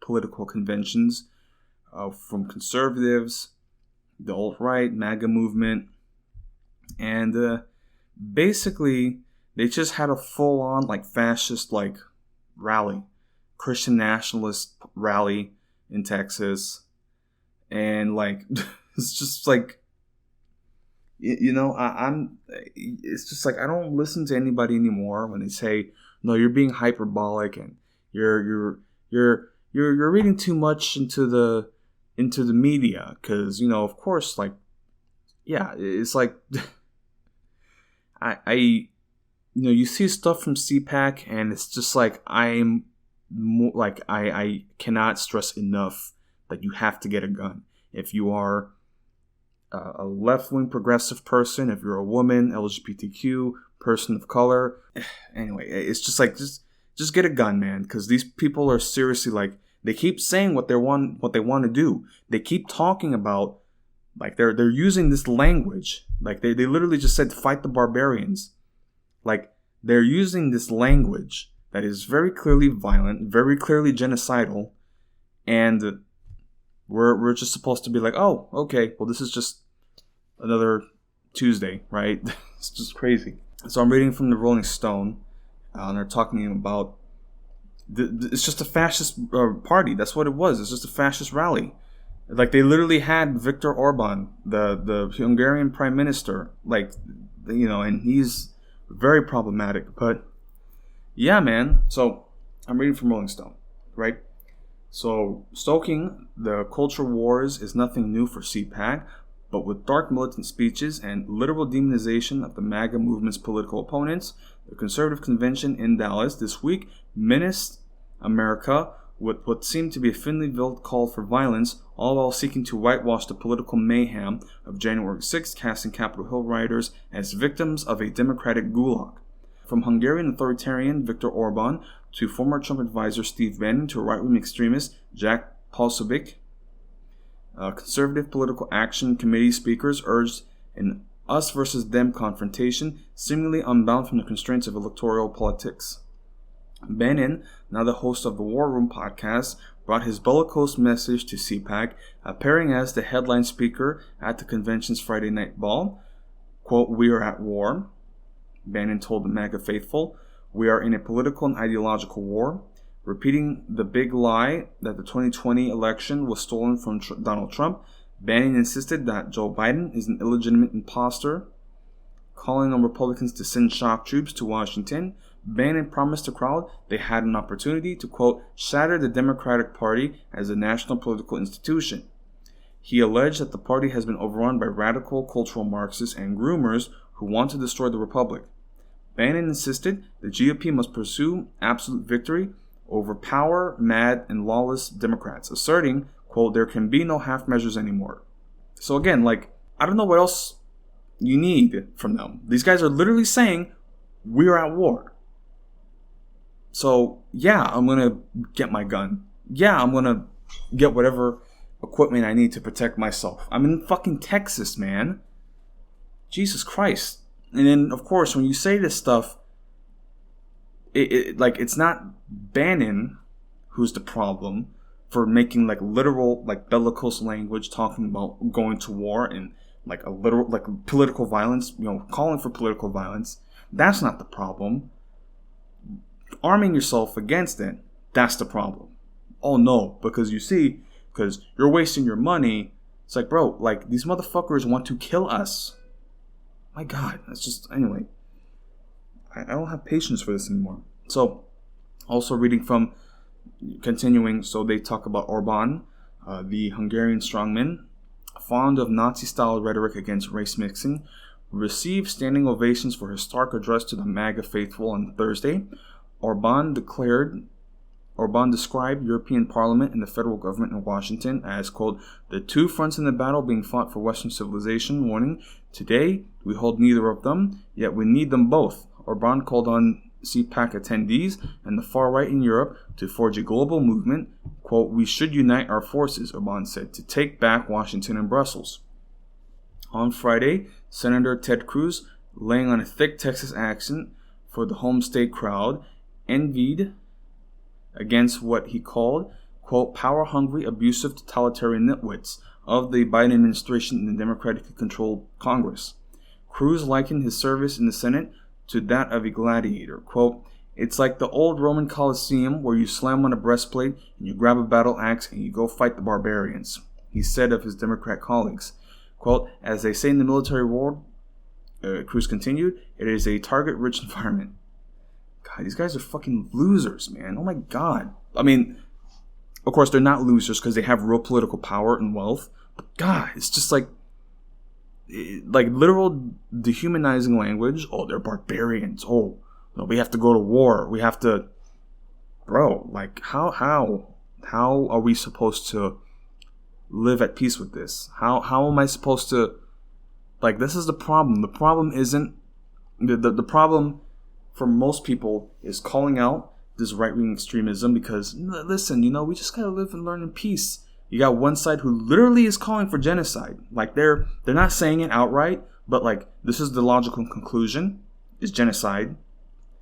and then one side saying, hey, this side wants to commit a genocide. But the problem is the side calling out the genocidal maniacs. It's just ridiculous, man. Again, like most liberals and normies, they have this illusion of peace, being that, oh, well, it's a difference of opinion. And then you got people like unironically saying, no, we shouldn't have race mixing, and we have to seize political power by any means necessary. Hey, we just got to live with that, right? So, right. Cruz then suggested that more than elections may be needed for conservatives to take back Washington from those he called cheese-eating surrender monkeys. Yeah, the guy who literally fled the state to Cancun because we froze to death. Like people were dying. Like they left the dog. They abandoned the dog, dude. But the Democrats are the surrender monkeys. Again, this is like, oh my God, I hate these people so much. Quote, we're on the cusp of something extraordinary in this country, and each of you are the vanguard. You are the dangerous radicals, like the men who signed the Declaration of Independence, like those who died at the Alamo. You are courageous heroes. He insisted, fighting for liberty in our country. While CPAC has banned a few overt white nationalists from its ranks, including the noxious Hitler-praising live streamer Nick Fuentes, it welcomed to its stage Jack Posobiec, the Pizzagate conspiracy theorist recently denounced as a hate extremist by the Southern Poverty Law Center for his ties to, quote, white nationalists, anti-government extremists, members of the Proud Boys, and neo-Nazis. Posobiec took his turn in the spotlight to promote the new right, effectively the latest rebranding of the hateful alt-right, and he too painted the coming conflicts of the culture wars in militaristic terms.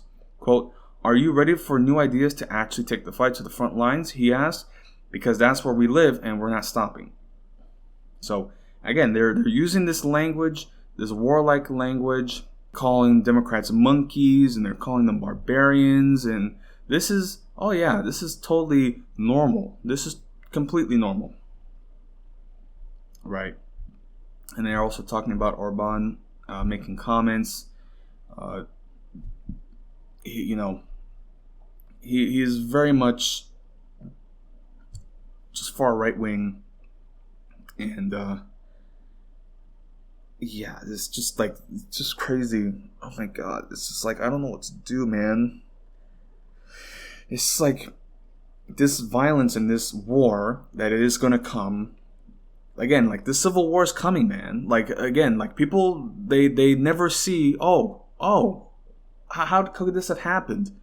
And of course, they never see the violence that was very clear and very obvious. And like, it's just, yeah, man. I'm, hopefully with this insurance job, I can make some real income because I'm gonna buy whatever the fuck I need. I'm just saying this out loud because, like, what the fuck? These motherfuckers can literally talk about political extremism, political violence, but if I talk about defending myself from said violence, watch list. It's crazy.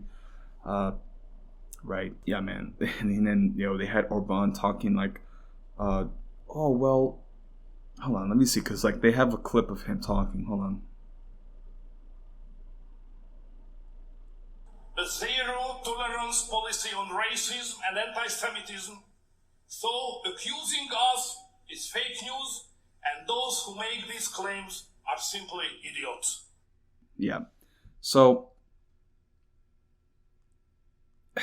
yeah, this guy is very clearly far right wing, and of course they keep talking about the globalists, and it's just crazy, man. I'm just so tired of all this. I really am. And I talk about leaving the state, but I'm still in the U.S., and then it's like, well, if I leave the U.S., where do I go? Because, of course, like, you're probably going to end up in some other place that also has far-right extremism. So, as they're saying, they're trying to make this a global movement. So, yeah, man, this is not good. Not good what's happening. So, reading further from a Texas article, the Texas Observer, they're talking about this is just a fascist circus, really. So yeah, so just reading from Texas Observer. Hundreds of die-hard right-wing activists descended on the Hilton and the Toll in Dallas for the Conservative Political Action Conference this week. It's the third CPAC event this year alone, following prior events in Orlando, Florida, and Budapest, Hungary. It's also the third CPAC event in a row which featured explicitly Christian nationalist and fascistic speakers. Before the speeches kicked off on Thursday, Christian musician Natasha Owens, who wore an American flag dress branded with the logo of the Christian mobile phone company, gave a brief concert. My God, these people are so fucking weird. It's just so fucking weird, man. Quote, President Trump coined the term America First, she said, when she attempted to launch into the eponymously named song. The wrong music played instead. Incidentally, the term America First was initially popularized by pro-Nazi groups in the U.S. and was also used by the Ku Klux Klan. Man. And these are the same people that are like, oh, no, but you see, because the Ku Klux Klan was founded by the Democrats, so the Democrats are the real racists. Haha, checkmate. Yeah, it's ridiculous. Wait, what's the Southern strategy? What? Anyway. Though only two of the speakers on Thursdays were Texas politicians, the introductory session, quote, Texas, the start of the big red wave, placed the state at the center of the American conservative movement. There are two big red engines to our politics and economy, said Matt Schlapp, chairman of CPAC. As many of you know, we had CPAC Florida, and it's right here, and it's right to be here in Texas. This is a quote from Greg Abbott, too. If you want to pitch in and help out, you can buy your own border bus. Because Greg Abbott has been ferrying migrants into Washington, D.C., and I believe he also did it in New York. This is just ridiculous what's happening.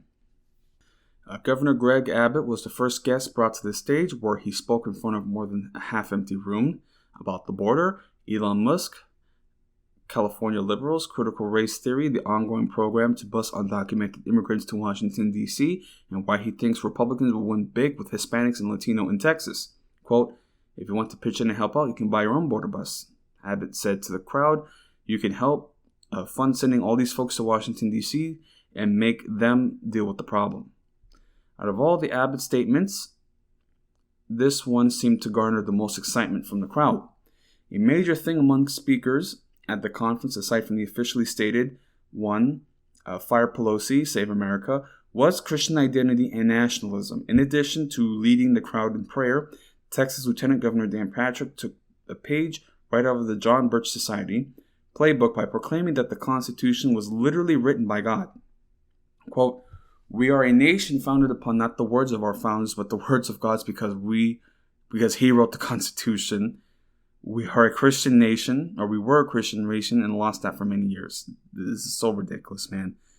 God, yeah, man. I'm telling you, man, get a fucking gun, man. I'm serious. Get a gun and learn how to shoot.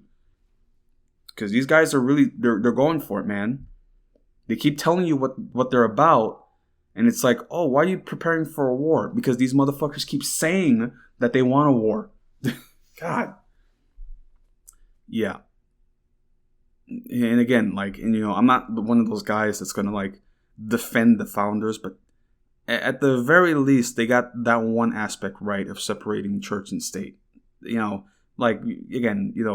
the Bill of Rights, I think, we can separate that from the founders, Thomas Jefferson and all of them. Because, of course, those guys were very problematic, but the Bill of Rights, I think most people would agree is good.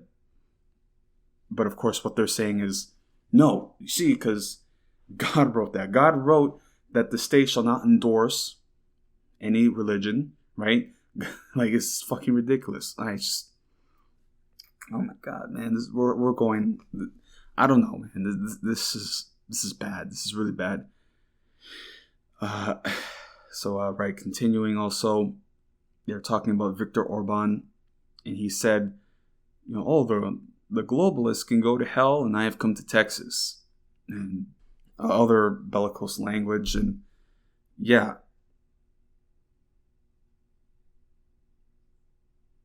So right, so also reading further. But not everyone was thrilled with the Hungarians' presence in Dallas. In the atrium of the hotel, two groups of protesters expressed their displeasure. One group covertly hung a banner and dropped flyers condemning the conference before dashing away. Another group, which included a legendary civil rights activist who worked alongside Martin Luther King, Reverend Peter Johnson, held banners specifically condemning Orban's presence before being escorted out by Dallas police. Quote, Dr. King told me that as long as I live, I have to stand up against bigotry, anti-Semitism, and racism, Johnson told the Texas Observer, so I'm standing up. Johnson was joined by Marianne Thompson Frank, a socialite from Dallas who also spoke out against Orban. It's very important for people to know that Orban stands for Holocaust denial, anti-Semitism, racial purity, and is against interracial marriage, which of course these conservatives love. So when you say that stuff to them, they're like, okay, good. Like they love that. They love that shit. That's why they invited him. Yeah, anyway.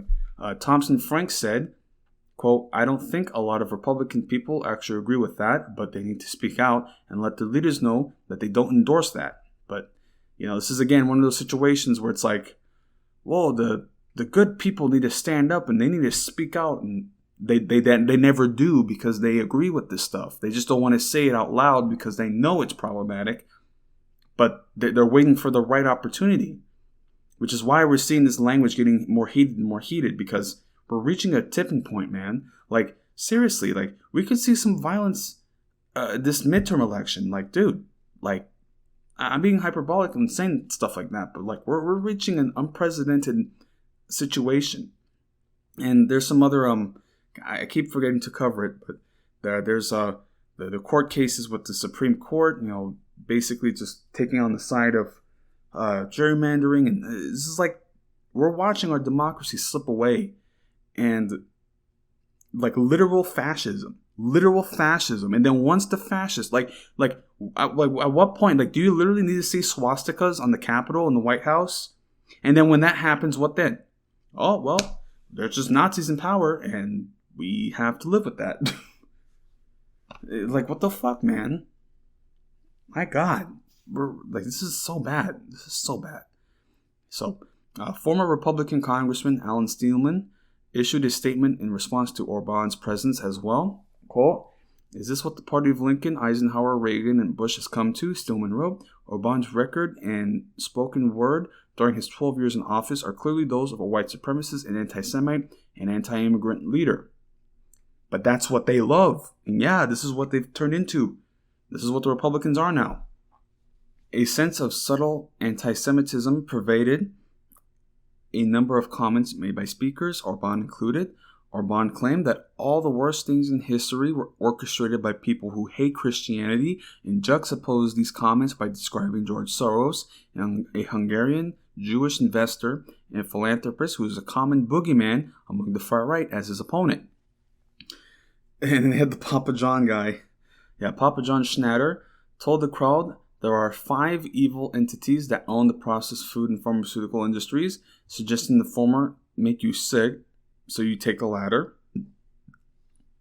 as well as media and academia. But he was not talking about the recently released conspiracy theory themed Mike Myers show, The Pentavert. He claimed this all somehow ties back to the Frankfurt School, a group of primarily Jewish left-wing intellectuals and academics founded during the Weimar Republic in the lead-up to Nazi Germany. That has become the villain of the far-right cultural Marxist conspiracy theory, which itself is a rehashing of Nazi propaganda terms cultural Bolshevism.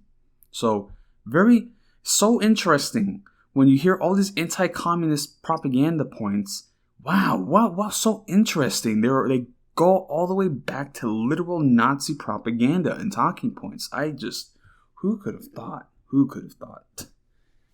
So yeah, and some other key points here, but this is just, you see stuff like this and it just makes your skin crawl.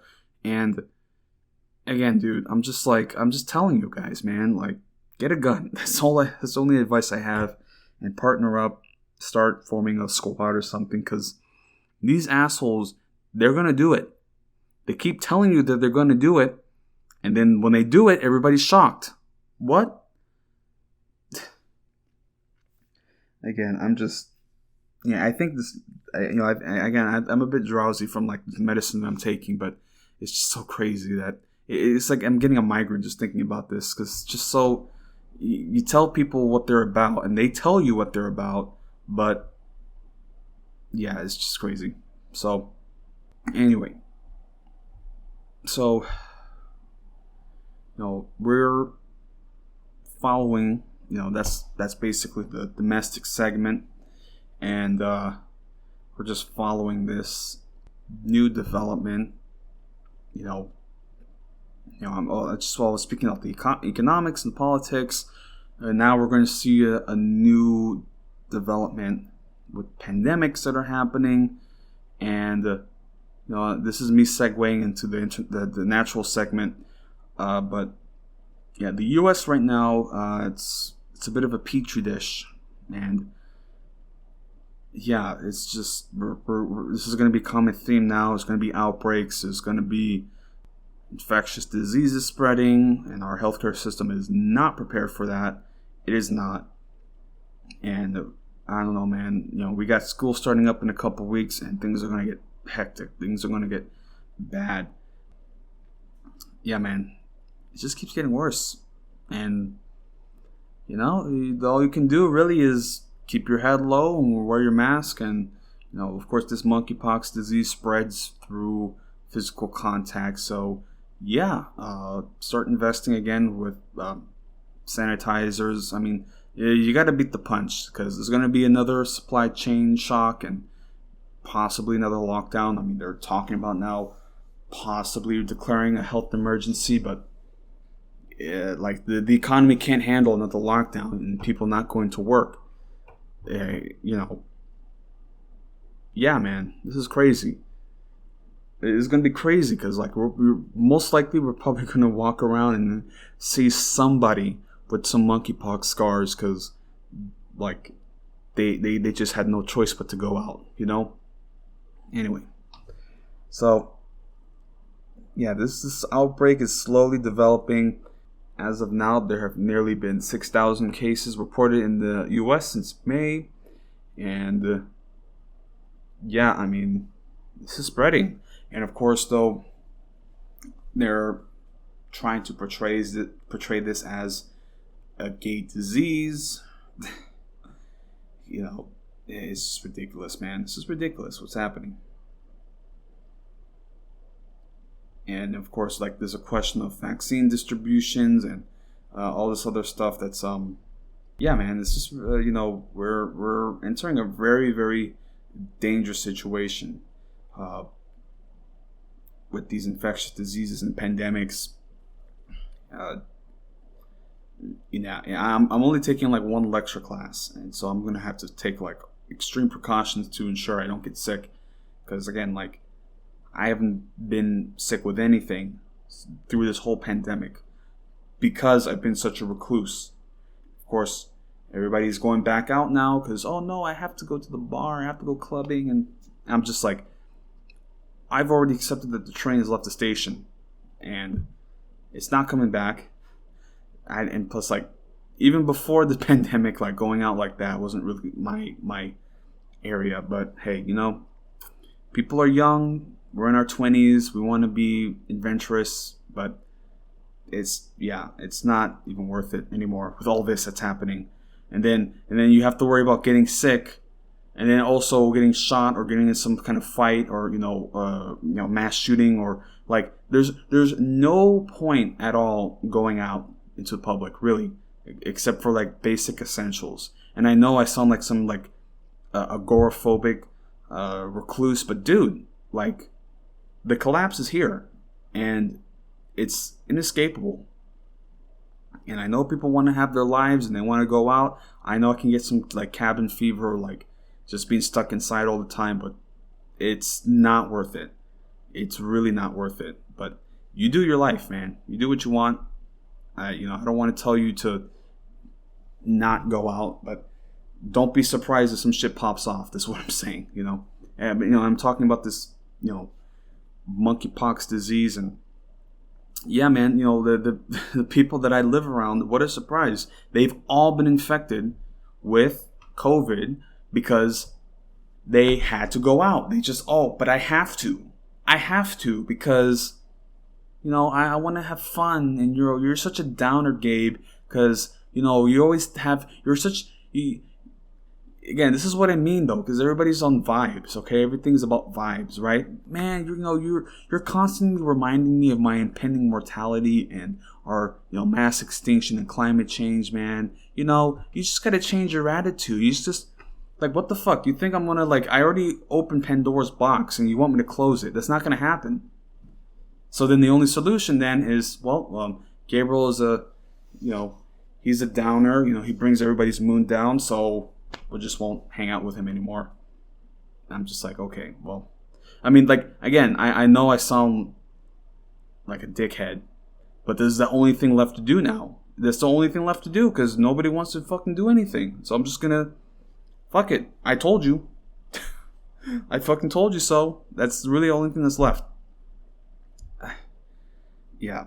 So anyway, so we were talking about the monkeypox and that spread and infection that's occurring. But as I also mentioned earlier, we have polio.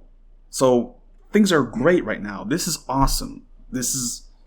Yes, polio, man. We're back in the fucking 1900s. This is when I say we're gonna have a Great Depression. Polio is coming back. Oh man, this is great. Oh my god, things are so bad. This is so bad. But this is in New York, and they're saying that this is the tip of the iceberg, and hundreds of others could be infected. And polio is super, super infectious. It can spread. Like I believe FDR, he got sick from it from swimming in his pool. So this is super, super infectious. We still have people in iron lungs today because they got infected as children. And we're going to see it again. This is, wow. So anyway, because what polio does, if you're not super aware of it, it effectively paralyzes it. It affects your nervous system. So that's why FDR was paralyzed and he was in a wheelchair. That's why there's certain folks, they're so paralyzed that they can't breathe.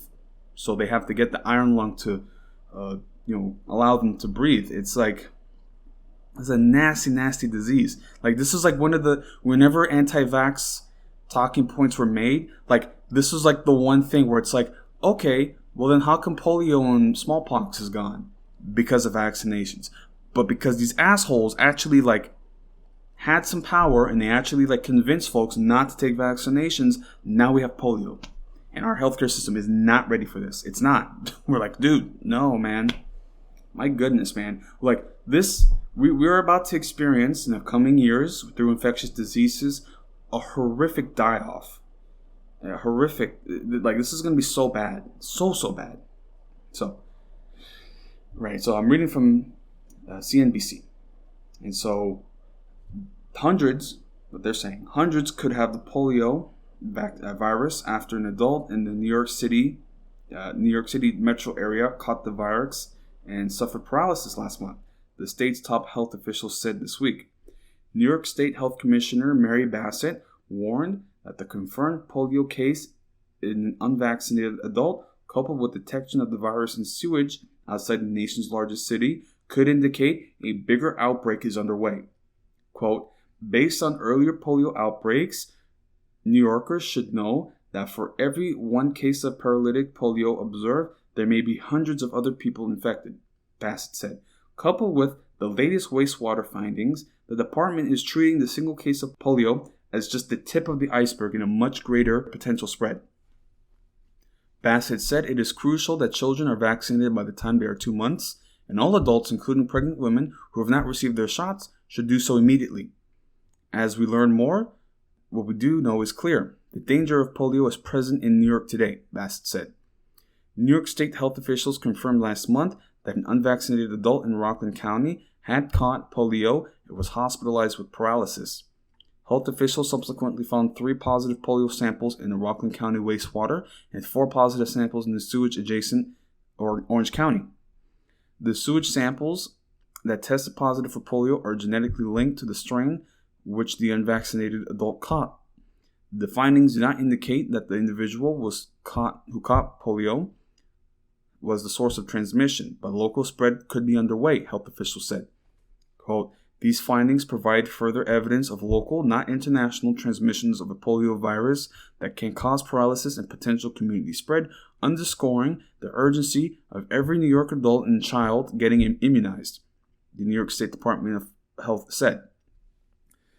Rockland County has a polio vaccination rate of 60%, while Orange County has a vaccination rate of 58%. According to health officials, the statewide vaccination rate for polio is nearly 79%. The U.S. was declared polio-free in 1979, and the case had not originated in the country since then, but travelers have occasionally brought the virus into the U.S. According to the Centers for Disease Control and Prevention, New York last confirmed a polio case in 1990, and the U.S. previously confirmed a case in 2013, according to state health officials. Children should receive 4 doses of the vaccine. The first dose should be administered by 2 months of age, the second at 4 months, the third at 18 months, and the fourth by age 6, according to state health officials. Unvaccinated adults should receive 3 doses. And polio is a highly infectious, devastating virus that can cause paralysis. The virus struck fear into parents' hearts in the 1940s before the vaccine were available. More than 35,000 people became paralyzed every year from polio during that period, but a successful vaccination campaign in the 1950s and 60s dramatically reduced the number of cases. Right. So, yeah, man. Measles came back, right? We're going to get polio. Like, what else? Smallpox, bubonic plague. I mean, like, there was some reports of bubonic plague in isolated areas. So, bro, like, this is going to get bad. This is really going to get bad. This things are not going in the right direction. But, right, we're just, as I said, it's the tip of the iceberg. We don't even know fully what's going to happen. And we just have to, because, they have 1 confirmed case, and that means hundreds more could be infected. And then those people are going to spread it. And again, they say it's highly, highly infectious. Like again, it can spread through the pool. Like, if you go swimming in the pool, like, it can spread through that. Like, it's crazy. So, we have to follow this, the monkeypox and the polio, and who knows what else is going to come down the way, because we are, man, we're seriously living in contagion. Who knows if we are going to experience a second lockdown, which, of course, would mess things up, like, truly mess things up. And, yeah, man, this is going to happen. So that's infectious diseases and where things are headed. Yeah, man, it's not good news. Not good news at all. So anyway, continuing onward with just more climate news and climate reports. We're experiencing a record-breaking drought, and right now what they're saying is that Lake Mead, which is the body of water that was created from the creation of the Hoover Dam, is at record levels of drop. Yeah, and there's concerns of whether it would reach Deadpool status, which would basically mean that the water levels are so low that they can't flow downstream to power hydroelectric stations. And the Hoover Dam is a huge source of power for the West. It powers Las Vegas, very much powers Southern California. So millions of people get power from this thing. And yeah, it's very, very clear, very, very serious situation that's unfolding. So, yeah. So reading from CBS. So millions of people in the western U.S. are at risk of seeing reduced access to both water and power as 2 of the nation's biggest reserves continue to dry up inch by inch. The United Nations issued a warning on Tuesday that the water levels in Lake Mead and Lake Powell are at their lowest ever and are getting perilously close to reaching dead pool status. Such a status means that the water levels are so low the water can't flow downstream to power hydroelectric stations. At Lake Mead, located in Nevada and Arizona, the country's largest artificial body of water, levels have gotten so low that it's essentially become a graveyard. Human remains, dried out fish, and a sunken boat dating back to World War II have so far been revealed from underneath the now shallow waters.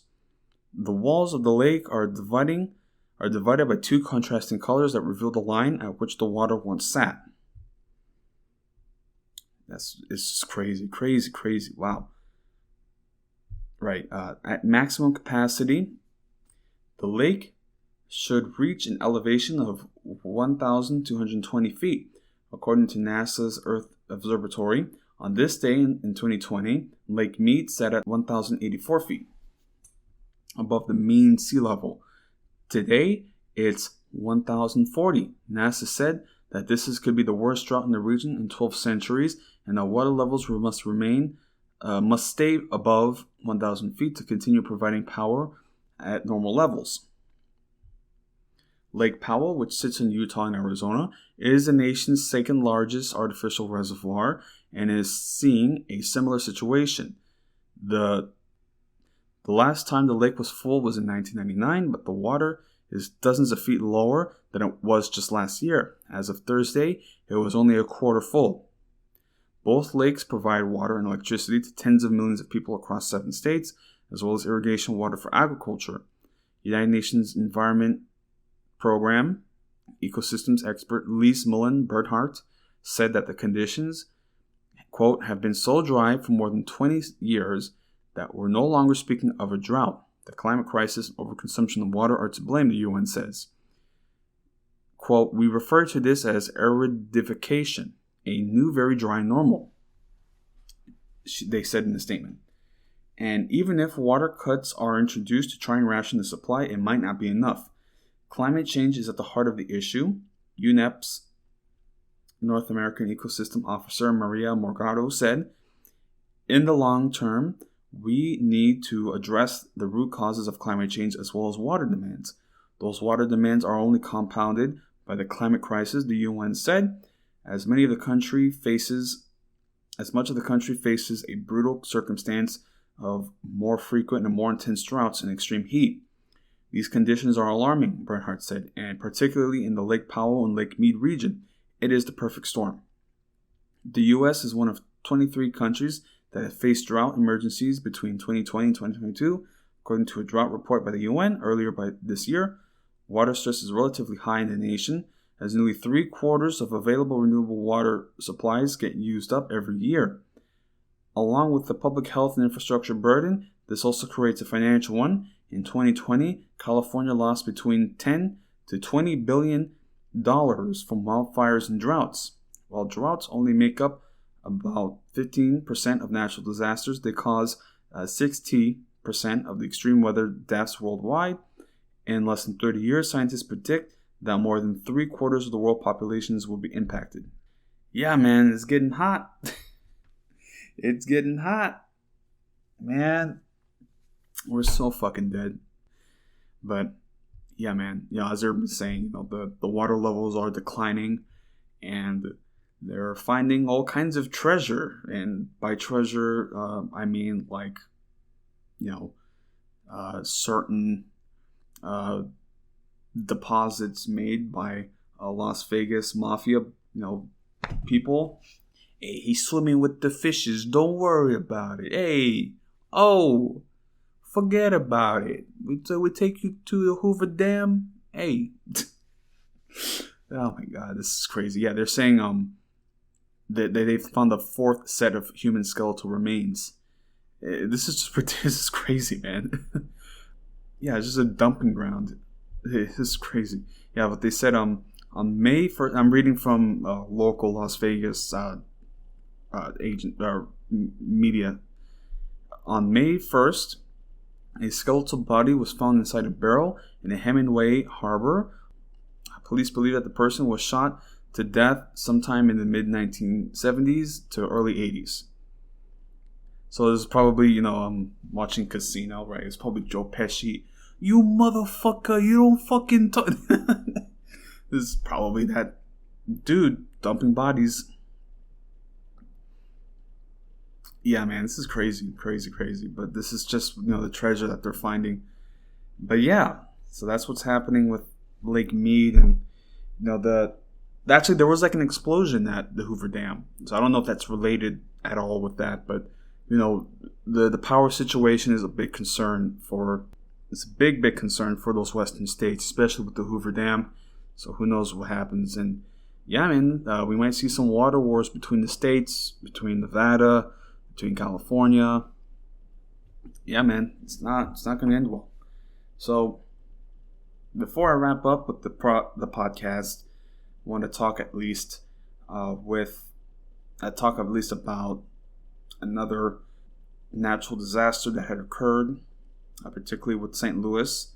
And so they had a pretty serious flood, and it's said to have been like just record levels of rainfall, record levels of flooding, and people are still trying to recover from that. And I'm just reading from a local St. Louis article. So a Hazelwood mom trekked to the Flood Recovery Assistance Center at Friendly Temple Church in North St. Louis with 2 little girls in tow. Quote, "Right now I'm going house to house, place to place. Tonight we're spending the night in a shelter," she said. She said flash floods recently destroyed their apartment. "The building has been condemned. We have had 5 feet of water that filled our apartment," she said. Friday afternoon, the mom was among hundreds of desperate flood victims who completed paperwork, stood in long lines, and hoped that they finally get some help from the state-run center. Quote, "We lost bedding, clothes, furniture, everything," added the mom. Volunteers from several organizations, including the American Red Cross, assisted the flood victims with temporary housing, food stamp replacements, and mental health counseling. Yeah, they have received problems. Heavy rain slowed efforts in Florissant. On Wednesday, Thursday, and Friday, long lines discouraged flood victims. Quote, "I'm disappointed and upset," said the Hazelwood mom while crying. "We tried everything," said Amia Fain, who showed up with her 5-month-old and her mom. "Shelter is the biggest thing.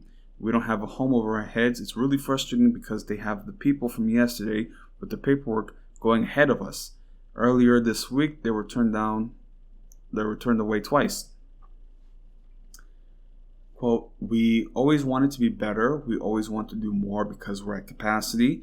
And there are some who had to get turned away today," said Terry Castle, Deputy Director of the State Emergency Management Agency. The final stop for the flood victims was out in the church's parking lot. There they went through a drive-through style pickup for food, toiletries, and other supplies. Despite the challenges, summer heat and humidity, Danielle Smith left with a smile. Quote, "I think it is a blessing that we have a community that we have people helping the community," said Smith. "Helping hands that will do it again next week." Quote, "We're not sure of the locations right now. That's one of the things we're working on. These folks need our help, and that's our job to help out, and we're going to be there for them," Castle said. So, right. Dealing with flooding there and just trying to get by, and that I was certainly living a situation like that after Harvey.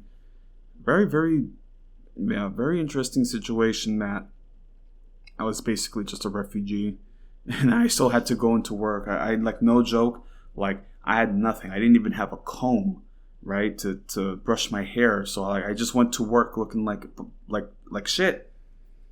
Oh my God. I'm just thinking about that time. And yeah, these jobs were like literally saying like, "Oh, can you come in?" I'm like, "If you got a boat, sure."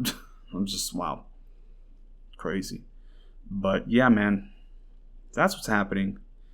And yeah, we're just in the thick of it.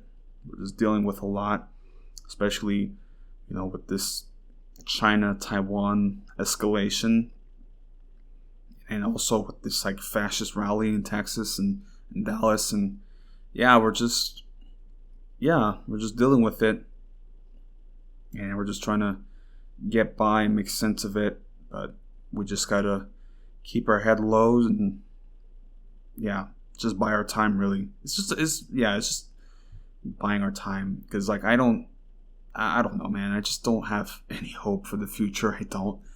I'm literally just doing stuff day to day.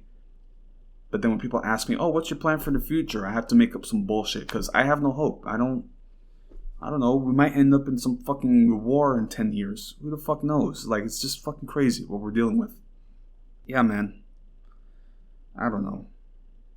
I'll be honest. I've been, like I said, because I'm like dealing with this infection and I'm trying to take antibiotics for it. But it's, I don't know, man. Because I don't have any insurance now. So I now have to pay out of pocket for everything. So it's like, I just want classes to start. I just want to fucking get this degree over with. I don't know, man. I don't know. Things can get so rough, and it's just like, well, why am I here? Like, what am I doing? You know, and yeah, I'm literally just coasting through life. I have no sense of like what to do. Yeah, I don't mean to be so depressing. It's just there's so much, and I got this like infection in my chest, and it literally feels like somebody's like burning a hole through my chest. Like I just want to take a knife and cut this out, but I have to take my medicine, and I don't even know if it's working because like it's been like almost day 3 and it's still there. Yeah, man. So we have to see. We have to see indeed, because we are in a bad place right now. Things are not looking right. Things are not going in a good direction. Yeah, man. I don't need to end on a somber note. I'm tired. I'm on medicine. I don't feel feverish, so I don't think I'm experiencing sepsis, but yeah, I'm just this week I try to take it easy, and I don't know, man. It's hard not to fall into a depression. But yeah, just gotta do what I gotta do, right? So yeah. So at least thank you for tuning in and listening through my ramblings and ranting. But you know, I just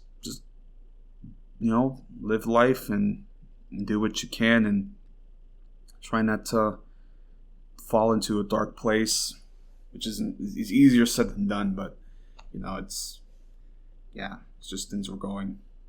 But yeah, thank you at least for tuning in and listening to me, and I hope at least your life is going far better than mine. So yeah, thank you all.